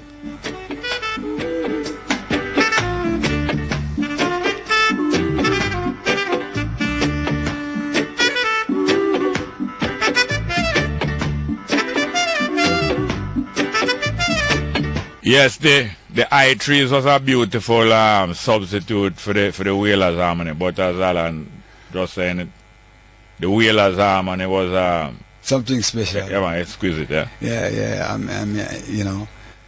There were times when I used to scrub Bob on his foot, and when when the I-trees came around and we recorded and things like that, and me and Mrs. Driver, I said, "Old my dad, we are going, so me love Whalers sound, you know that." Yeah. It's says Peter Boy and talk about that. So sometimes you say, "Old man, you go on yours." But it was just something as you listening to these compositions and others. Yeah. When you listen to Bob and Peter and Bonnie, it was just something special. Yeah, man. That is just unheard of. Yes. Yeah. I want to play the music there. Jailhouse keep empty. Because the Whalers just that same group of youth there, representing the youth them out there. And the defiance and resistance of the youth to injustice. That was the main thing about the Whalers. A lot of group was like that. But them was the foremost one. Representing the youth them. Resist unfairness. And determined to stand up and make it one day and all. That's what make the Whalers so popular amongst the young people. And all of them is an all-male group. Them always remember back or remind about the female them. As a youth, and you used to call them Pigo in them time, remember? Yeah, them Pigo. Yes. I'm talking a code, Yeah, man. Youth code. That was a slang. That was what you call now the ghetto people slang. What you call ghetto. Downtown then, people who never wasn't never interact. Yeah. Can you hear it? I hope it's the original version. Cause just like I like this. I don't prefer the subsequent version. Jailhouse keeps empty. Rudy gets healthy. Button sticks get shot off. Oh yeah. Rudy gets tall. almost up to the break, but I'm going to ask Alan Cole to respond when we come back. Why Bob Marley never record back this music and Bonnie Wheeler recorded back? We are right up to the time. I couldn't tell you that, but you see, all those early songs that you hear him doing back with the islands, the person who made it suggested that he did it, and he followed me. From Bend Down, Look and Ride On. And there's a beautiful story about One Love and Cry to Me that you need to hear about that. Cry to Me. That is the next. I mean, I'll match with this when we come back. When we get back. I tell you, remind about Cry to Me. I always peer to that one. Straight up to the 11 a.m. headline. Straight. Welcome back to Straight Up. We have to read these text messages because not only are they piling up, but also because of the interesting nature of this guest slot with Alan Cole. We have less phone call, and although we're going to resume the phone call. So I want to get through some more of them text messages. Next one. Jerry Wanga is a man I know. Me and him reason sometime. Most of his views I don't share. His father died yesterday, so I'm sending condolences to his family and friends coming from Apache Lodge. Yeah, man, that's true. I hear some name, name slip me, man. Polak. When I look at you, I know some Polak from up in the St. Anne, I think they have a Judge Polak too. Next one. Jerry Bless Up. I don't think she was fingered, but shame is not a what? It's not a load, but it broke neck. Yes, shame. Embarrassment, yeah. Everybody's all human being sensitive. Next one. Morning Bongo, please send greetings to Brother Brissett of the Ethiopian World Federation Local 33. Thank you. Brother Brissett, man, Alan. Good brethren, man, used to work already mixed too. And I remember when you come back to Jamaica, I take a picture of him, Brother Brissett. One of the man them were ship out, I think about 67 or early 17 ship out. Yes, we're going to go on to the next one. Hi Jerry, I am Carl from Papin. Can you say if the person or persons who is alleged to have groped the female cop were charged? Don't hear nothing about that. That's strange too. Like with the Marida Dean thing. Them saying Marida Dean back in there, them know some man in there were liable for the things. Next one. Most of these officers believe they are above everyone, including the judges. Have inmates in custody for months, even years, because they fail to prepare the case properly, and nobody can talk to them. I am not on either the judge or the police side, but rights is rights. Next one, Jerry. You, Skill or Bob? Which one older? Bob Marley born 1945. Me born 3 years later in the same month. I think Alan you about 50. In the latter part of the year, October. That's how it go. Next one. Jerry, what's the name of Alan's book on Bob? You name it yet? The name is The Marley I Know. The Marley I Know, okay. You must copyright the name, otherwise, people will take it and run with it. You copyright the name. Please do so today, if not. And you can do it in the people's copyright name as well as through the law. You know that. You know enough about that. Next one. The police embarrass and humiliate people regularly. The table turn now coming from El Bramble.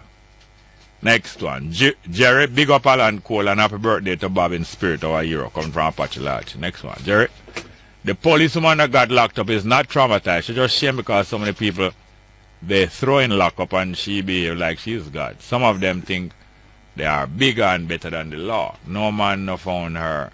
No man no found her. The cell was being guarded. Well, I wouldn't say so categorically, but little by little things become, you get a clearer impression. Next one, Jerry Court, that's my comment. Jerry Court has ruled Andrew Hollis' actions in ejecting Arthur from the Senate as unconstitutional. That's how it did seem to me too. Even though Arthur Williams is the man who suggests you should write you should make them sign some letters and don't date. Is him same man suggested, and then later on, his letter that was undated was used against him. And him did make a suggestion as a lawyer. But anyway, next one. Jerry tells SkillCole that he should upload some videos of himself rolling the leather on YouTube so that the younger generation can see him in action. You really should have some copies of any matches that you played, from little youth days right up. You should get copy of them, Alan. Collect them. We're trying to get some, but most of the archives in JBC, they got messed up. Yes, one way or the other. Other people have them privately around the world. One way or the other. Try to get some copy of the various thing. One way or the other. You would be surprised to know that some things are retrievable. Me that hear about you about a year before, monsieur. I think in 1961. Did you play Cole 61? 62. 62. Alright, me hear about you from about 61. And then 62 up at KC come play JC up at JC Colts. And me I hear about the little youth, yeah. And when me see me play with some other youth I know before now. Nebulax so that me go a vase and me never know Jumpy before, but Jumpy upon the team. Nebulax so that and Mr. Brown man, what him name? Mouse Brown. No, Mr. Vernon. Mouse Brown. And me see that little slim you to them and tell them about it. You know. And more time, it's like him have sin vitals dance. Him make some sudden move, but what? Him do them things that you me talking about. Him do them things they forget out, man. I see a jerk sometimes. I see man run gone, so and them way there. To me, the closest impression it give me is a man have sin vitals dance and a jump. But it's a deliberate thing we I do. So that was the first time I see you play up at JC Coles match. And then now, when I time go Jumpy, miss a goal, you know. I'm only here Mickey Vernon, them about 12, you know, but them go, most of them go like big man from the Malika youth, you know. You're Mouse Brown to jump, you know. Because Mouse Jumpy begs to miss the goal, you know. You're Mouse Brown, you know, as a little 12-year-old big man. Easy, Jumpy, easy. Don't take it so hard, Jumpy. And I saw them, you have some man from the Malika youth, them go like big man, you know. Not true. And see themselves have a good self-esteem. It's good to remember. Next one. Mr. Small, I sent a text a couple days ago, but I did not hear you read it. I just wanted to say it seems like most of the callers are losing interest in your program. It's true? Is that so? Well, the text are still interested, like yourself. Next one. Morning, Jerry, Mr. Small. Morning, Jerry, Mr. Small. Miss Joyce want people to put money on the phone for health tax. Ask her to count the many ways we are already paying tax. She might like the government. We are already taxed to the point of death. Well, I don't think you really mean no insult to Miss Joyce. But what I mean is that she might for pay more tax. But anyway. Next one. Jerry, please send condolences to the Queen. Her mother died yesterday. Oh, you mean Queen Africa? Okay, yes. Tell her to be strong. God knows all things. Bless up from Trelawney. Well, my opinion, you know, is that death is not a tragedy.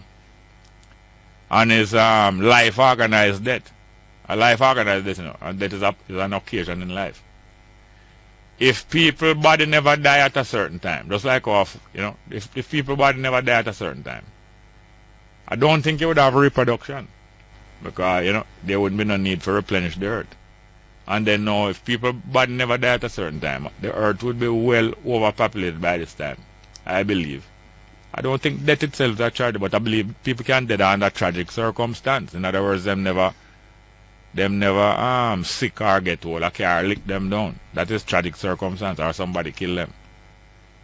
But I mean, it's just my little opinion that death itself is not a tragedy. But we're very glad to have had somebody company. And then now when them body die, now the company take away from us. That's why I feel away. That's just my little opinion on that.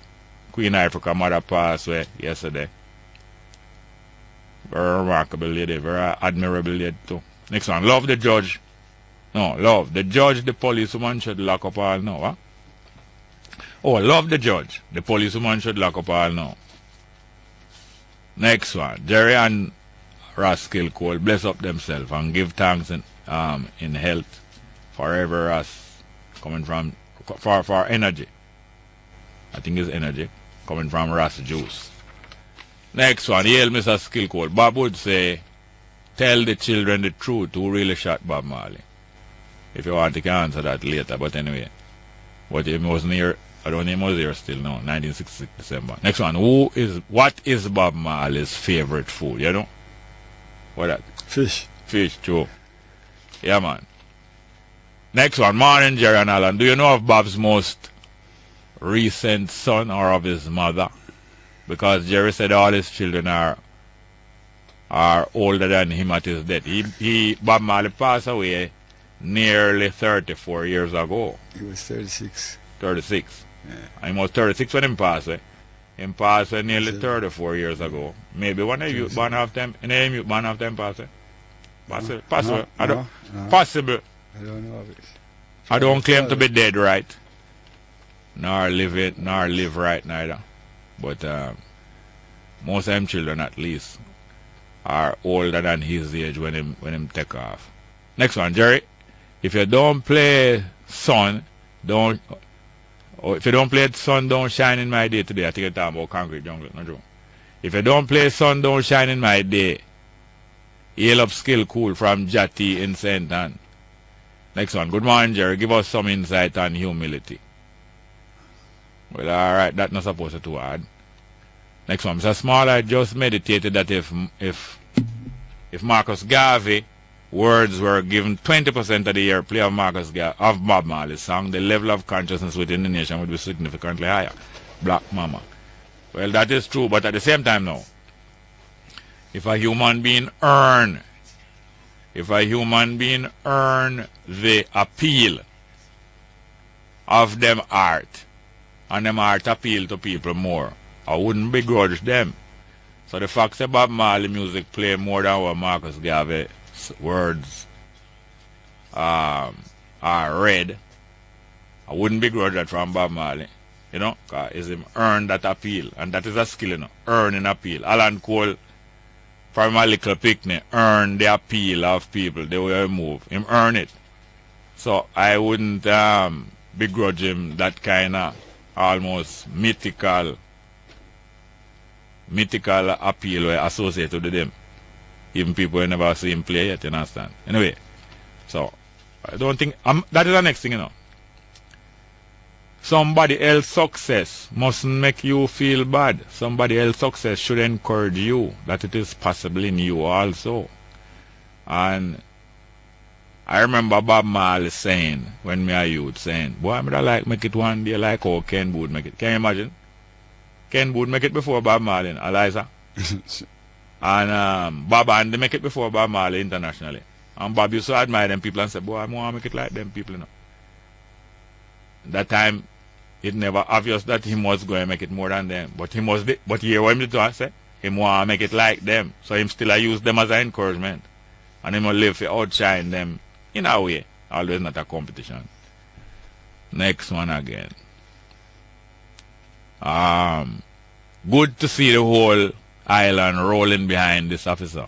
Rallying behind this officer. Jamaicans gave them the power to treat us this way they do from before.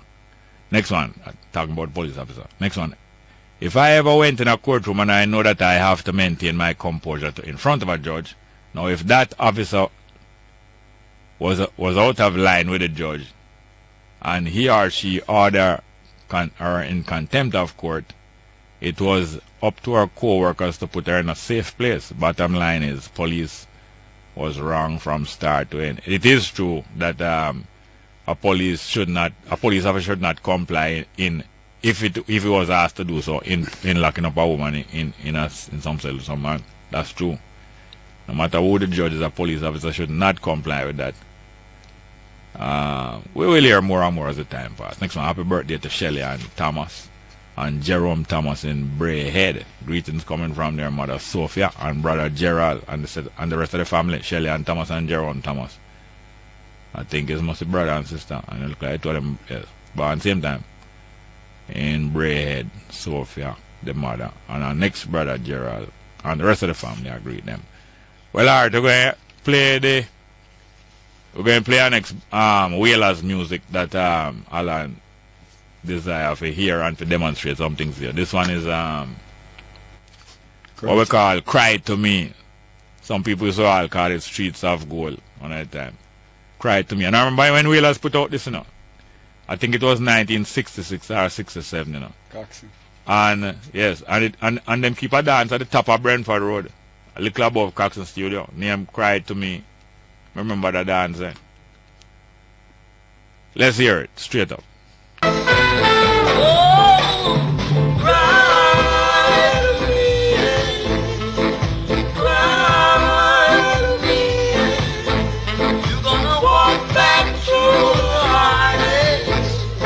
Yes, that is a love song with a difference. And I tell her, say, you know, all kind of things. And in a more modern version of here, my stress band says, the reaction of your cheating ways. Yeah.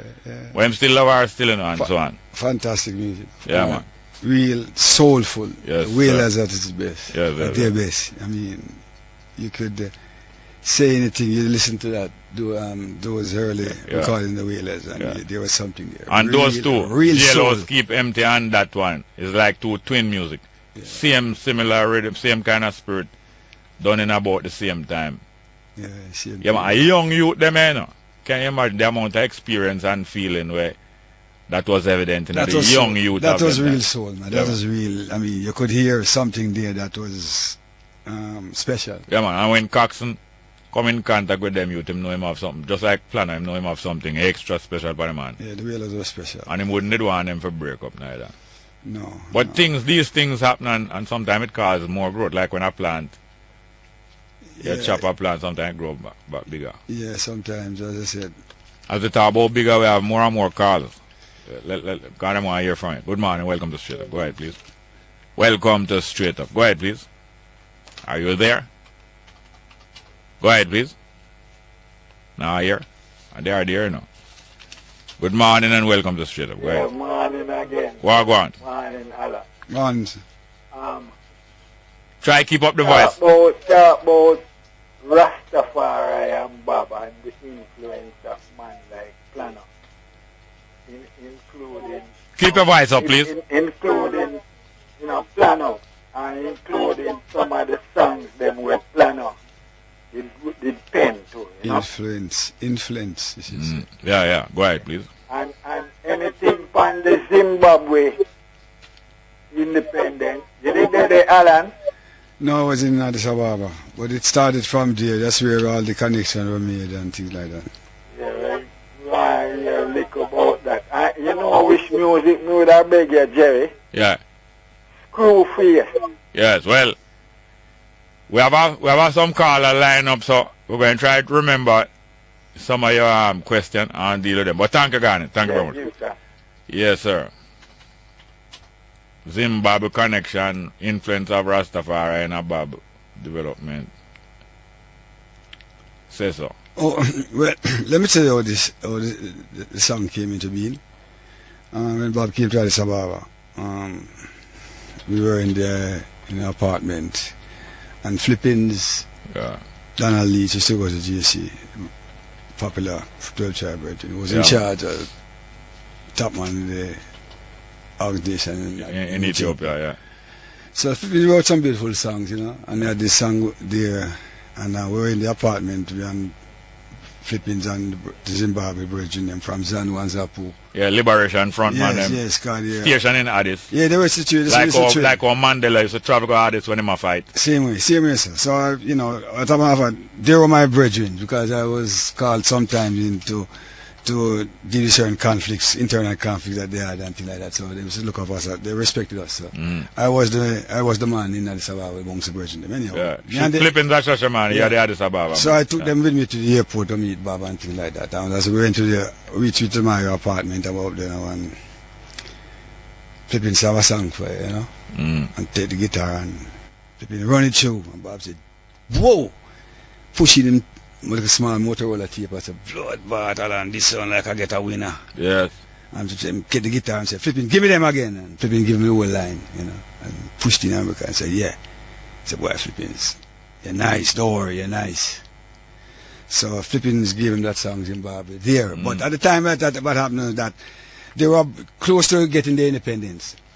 And the brethren them from Zimbabwe were there, the Zanu and Zapu, and we started the negotiation, and the whole idea came up, and they loved the idea. They bought into the idea, they loved it and everything. So the connection was made, we called in Dante, and Dante took all the necessary numbers, and that's how the Zimbabwe came into being. Yeah. The song, apart from the song about the whole tour, or the celebration, so it all started from inside here. Yeah. We hooked up the brethren with Dan and Baba and everything, and that's how the whole thing started going to Zimbabwe and amazing. Yes. And as Garnet question itself would suggest, all this kind of activity was the fruits of the influence of Rastafari upon this young, capable artist. What kind of thing are you going to spend your time upon writing? What kind of issues are you going to sing about?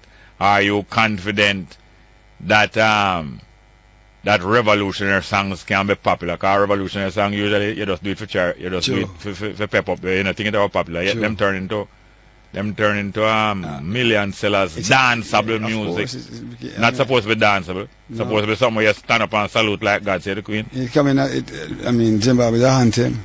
Yeah. So Yes, sir. Yes, sir. In that part of Africa, when you go to Zimbabwe, it is played more than anything else. Yeah. You know, but I mean, it's fantastic composition. Yeah, yeah. You know, Philippines really, you know. It's just because we have some phone call line, but we have to hear a piece of that music there.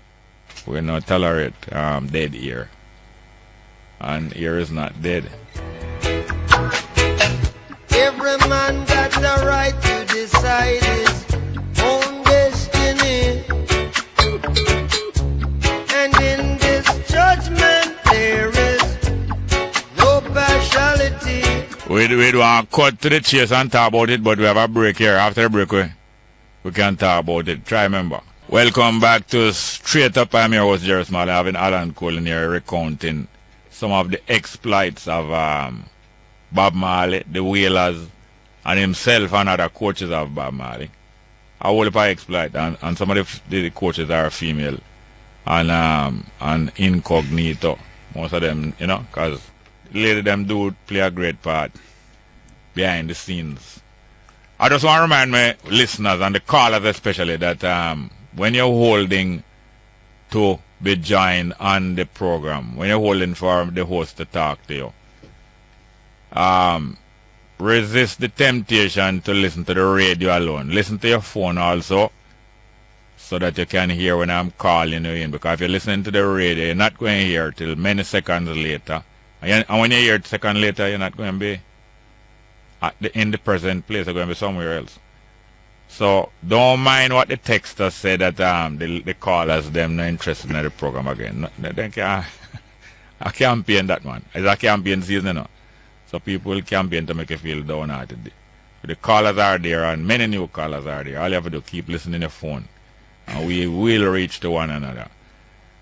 We're going to play maybe we'll play a next piece of music, but there was something about that Zimbabwe team, some of those lyrics about I don't want my people to be contrary, and we don't want our children to be tricked by a mercenary. Beautiful flow lyrics.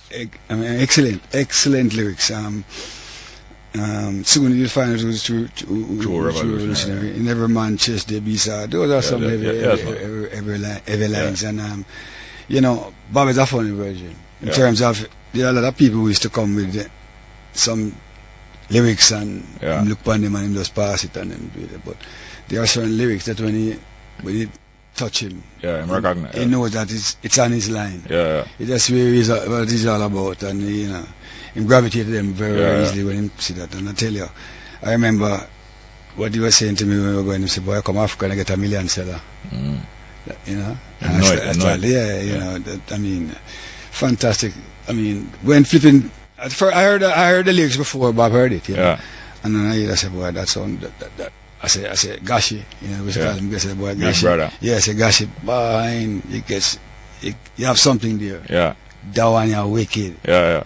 And as it unfolds, when Bob say, poof. Yeah. Yeah. That's great. We have some more callers. Good morning, are you there? Welcome to Straight Up. Hello? Greetings in the name of the Most High. Yes, sir. How are you, Brother Jerry? Fine, thank you. Give thanks and praise, man. Cherry Wagwan. Blessed.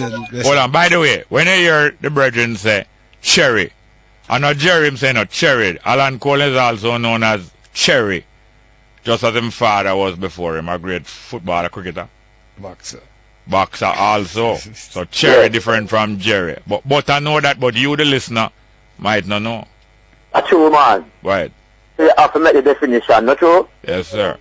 I got to talk about that too, you know. Cherry and Jerry have certain things in common where I want to put as a question to both of you at the moment. Yes, sir. Now, big up back for them earth song now. And as you know, the greatest gift to the world from Jamaica is Rastafari and reggae music. You know, we're still. And the man want contest that can go do some research. Yeah. No. Alan. That mean Marcus Garvey come third. I'm not disputing. Yes. Cherry. Yes. You was writing, I was going to say was, either you was or are currently writing a book about Bob, not true? Yes, Virgin. Is it completed as yet?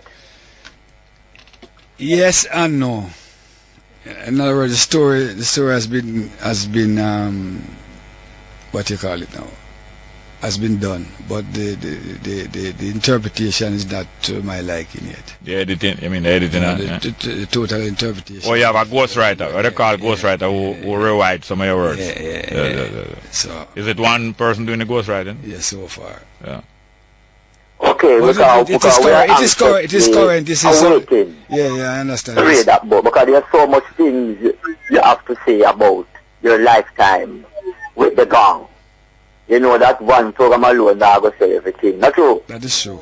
But we give thanks for the session that Brother Jerry is really allowing you to really make a contribution this on the earth song of Bob Marley, you know? Yes. And also, Jerry, have a book supposed to be published, and we are patiently awaiting and can't hear anything, although we know it's beyond your control. Any further information on that, sir? Me talking to? Same one man, not Jerry. Yeah. Yes, man. Well, we have some very promising development. Okay, so we can look for something then. Yes, sir. Thank you very much. Well, that is good, you know? Yes, sir. And Alan. Yes, sir. Sorry. Yes, Butter. We need some contribution from you within the area of football. How it is going to happen, I don't know. You think you can tell me? All right, we're going to allow him to answer. But we're going to have to accept our next phone call. Because, you know, say, a phone call from Butter. One program can't cover it. Thank you very much. Well, give thanks and praise, man. Big up the island. Don't forget to answer that, you know. About the football. Thank you about that. Good morning and welcome to Straight Up, hello? Yes, I have. Go on. Yeah, man. Give thanks and praise, Mr. Small. Big up yourself and big up yourself, Mr. Alan Cole. Blessed Virgin. Yeah, man. Give thanks, man. May I say big up on yourself and Bob Marley birthday, you know? And may I big up even Virgin named Derek Harriet. You know, same birthday today, too. Yes. Happy birthday, Derek. True, the chariot. Yeah, man. Good Virgin, happy birthday, Derek. Yes, sir, it's true. Yeah, man, for real, man. Yeah. Well, I mean, I tell you, sir, Mr. Small, I born about 4 years when Bob Marley did, you know. Yeah? Yeah, man, I have to notice, boy, I'm born right on him foundation, because my auntie fence bar, I'm foundation down there, you know, Mr. Small. Joe? Yes, man, right up on the hill to look at 2 room there, man. Yeah. Yes, man, my auntie place. Yeah, man. That means people know say I'm not trench down yard yet, talk a St. Ann. A St. Ann? Yeah. Yeah, man, kind of even as you them come from school, I'll be heading down there too, you know. You say you're going to be head who? Yeah. I'll be heading down to 9 Mile this evening. You have to be careful with the language, you know. No, man, no.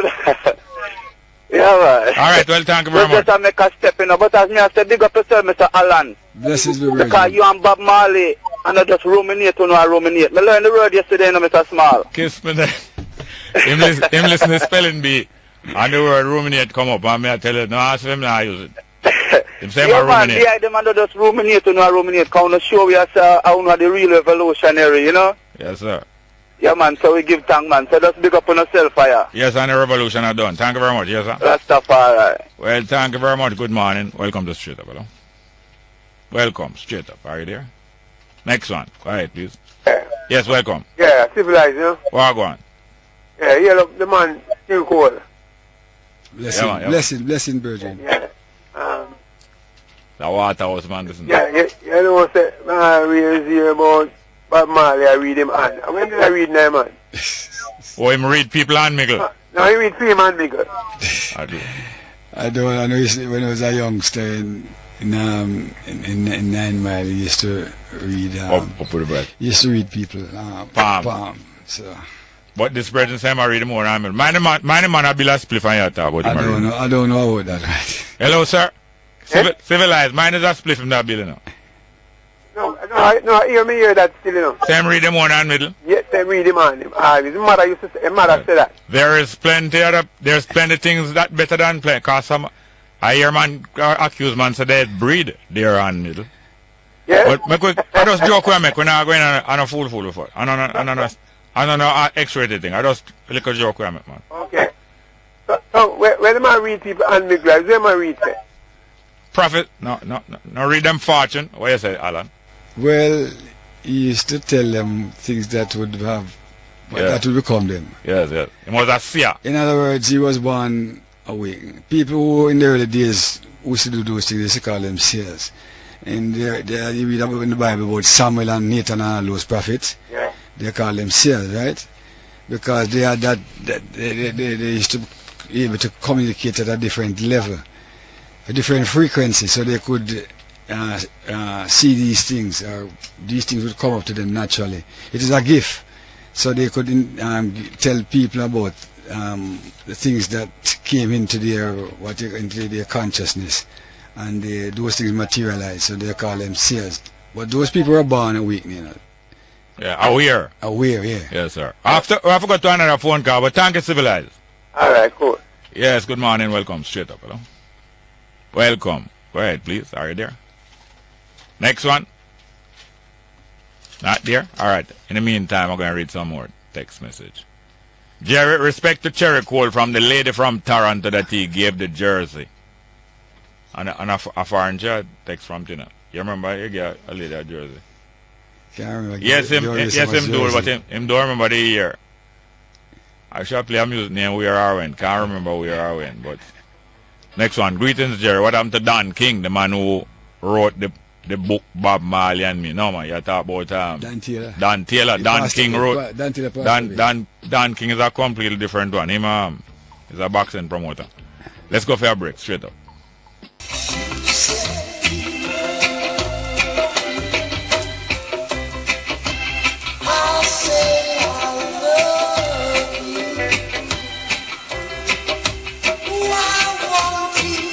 Yeah, man, back to Alan Cole, Bob Marley, the Wailers. But long before Eric Clapton and I shot the sheriff, you have people doing over Bob Marley music before him is even well known out of the road there.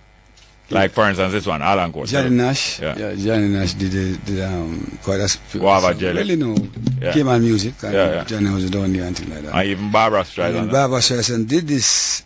We recorded this one there in the same twist too, and it went on the US charts. Yeah.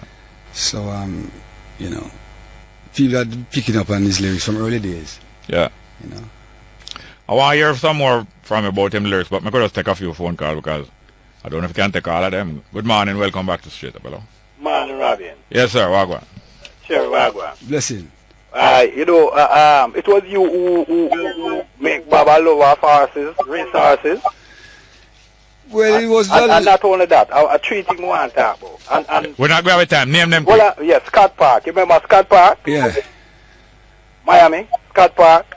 I think so. I think I remember. Yeah, man. He used to come with these Yeah. We used to go to party companies. Yeah, near where mother used to live. Yeah, man. Yeah, man. And yeah, well, the Johnny Nash thing, I touched it already. Cause you know, him did write a music that Johnny Nash will do. I just listen. Well, yeah? Yes, sir. All right, Robin, cool. All right, next call. Good morning, welcome to Straight Up, hello. Hey? Next call, go ahead. Hi, Jerry? Yes, sir. Yeah, man, bless up, man. I enjoy the program. I never get to take it in from the beginning, you know? You love Alan for me, you know? Yes, sir.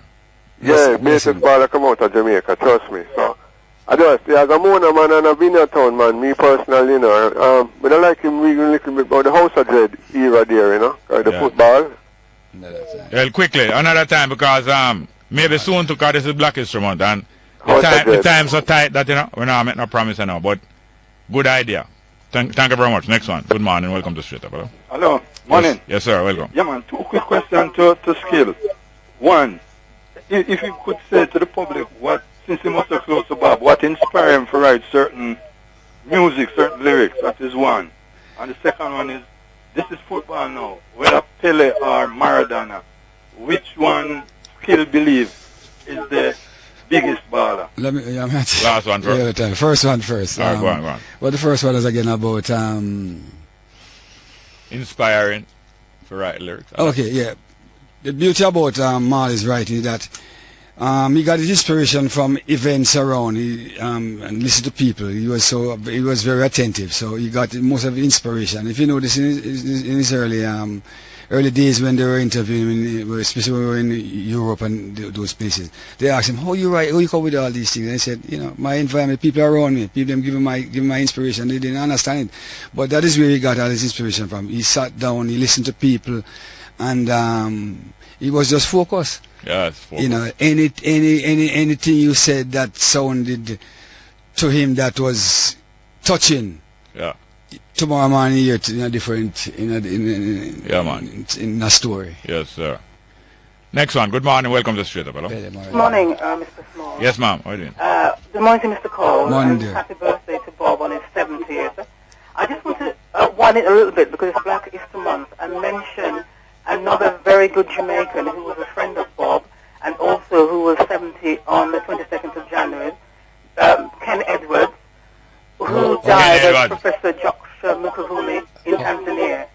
Oh yeah, yes. I remember, yes, I remember Professor Ken Edwards. Yes, my dear. He is a great Jamaican, and I think because we're talking about the creative part of Jamaica, we should also talk about the intellectual part.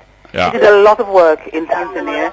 He reorganized the Tanzania management system, trained all of Tanzania, and I think it's fitting, and I think Bob would love it because he was very upset when Bob died, to also mention him and widen just for this little while Black History Month. It's a pity that you called so late, ma'am. But you know, let me mention about Professor Edwards, because I remember when I got back from Africa and I joined Bob in Europe, and I said, Bob, listen, Philippines have to get some money for it. He said, boy, yes or no.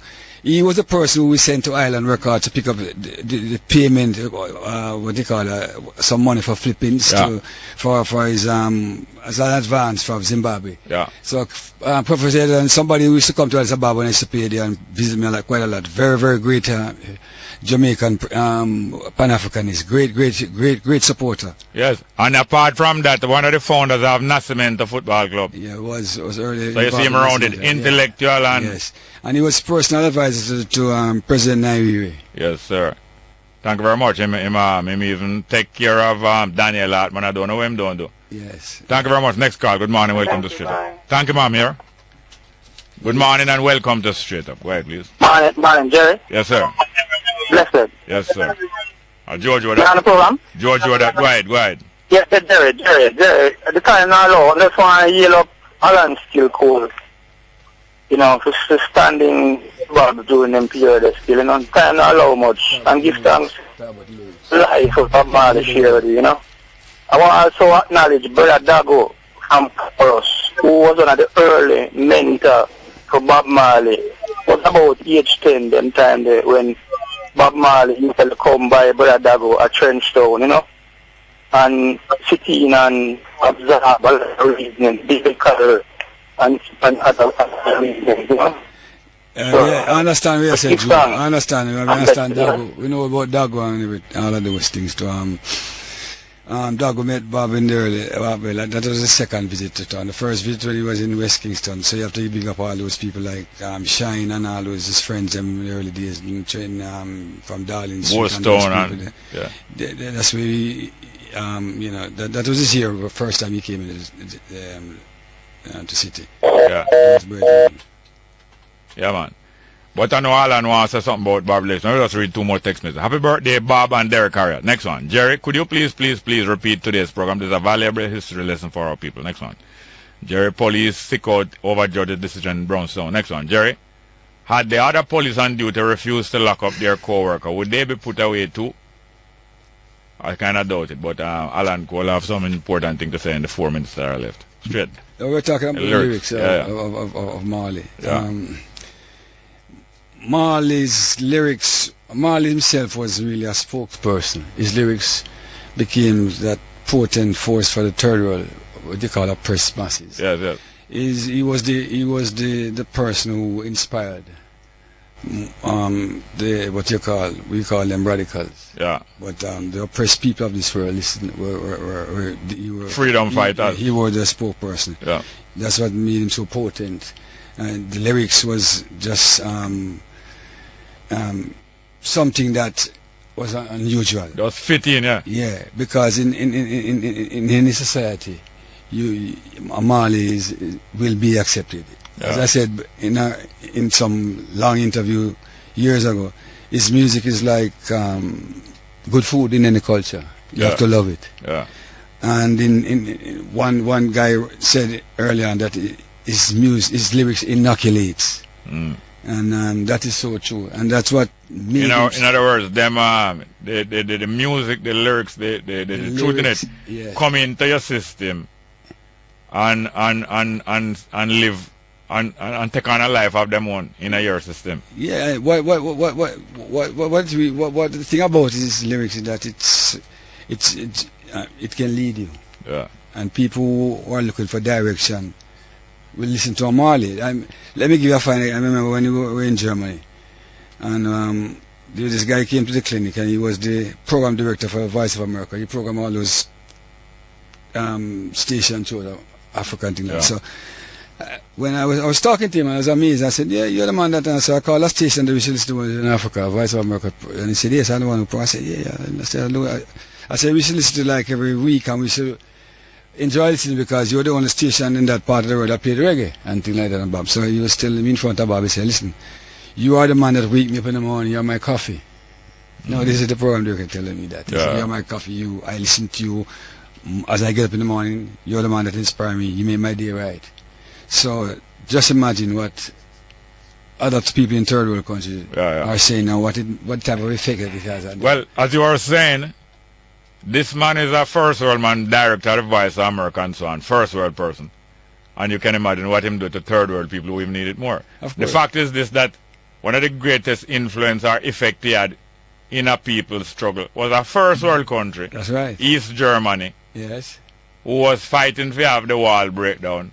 So much so that when them decide, when other world events break down the wall, it was Bob Marley who them used to celebrate the fact that kept them patient. That's right. While he didn't make the wall break down, but he kept them patient that they could live to see. So that's first world freedom fighter. You have first world, you have freedom fighter, not only in third world. Well, you know, when we say third world, them say third, they make it them call it But first and third. But for instance, in China, they're afraid of Marley music. Yeah, because it will. Yes. It will have reverberation. In other words, it's not stoppable. No. You remember, get up, stand up, and the people walking at in Tiananmen Square.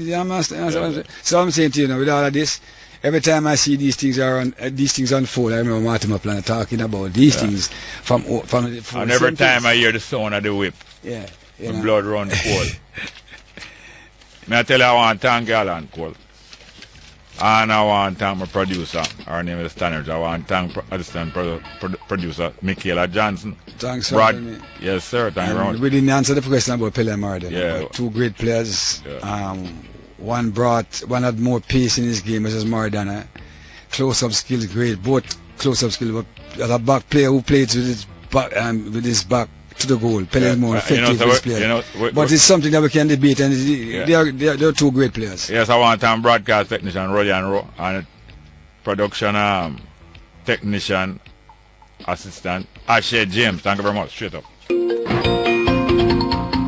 And a very good afternoon to you. It's time for the midday news here on News Talk 93 FM. I'm Errol Lee. Coming up in this newscast, Constitutional Court rules against JLP leader Andrew Honus in the case of the pre-signed resignation letters. EPOC chair Richard Ball says he expects Jamaica to pass the next IMF test. New life-size likeness of Bob Marley to be unveiled in Trenchtown. And let's say happy birthday, Bob. And police investigating death of St. James Golding Age Home resident.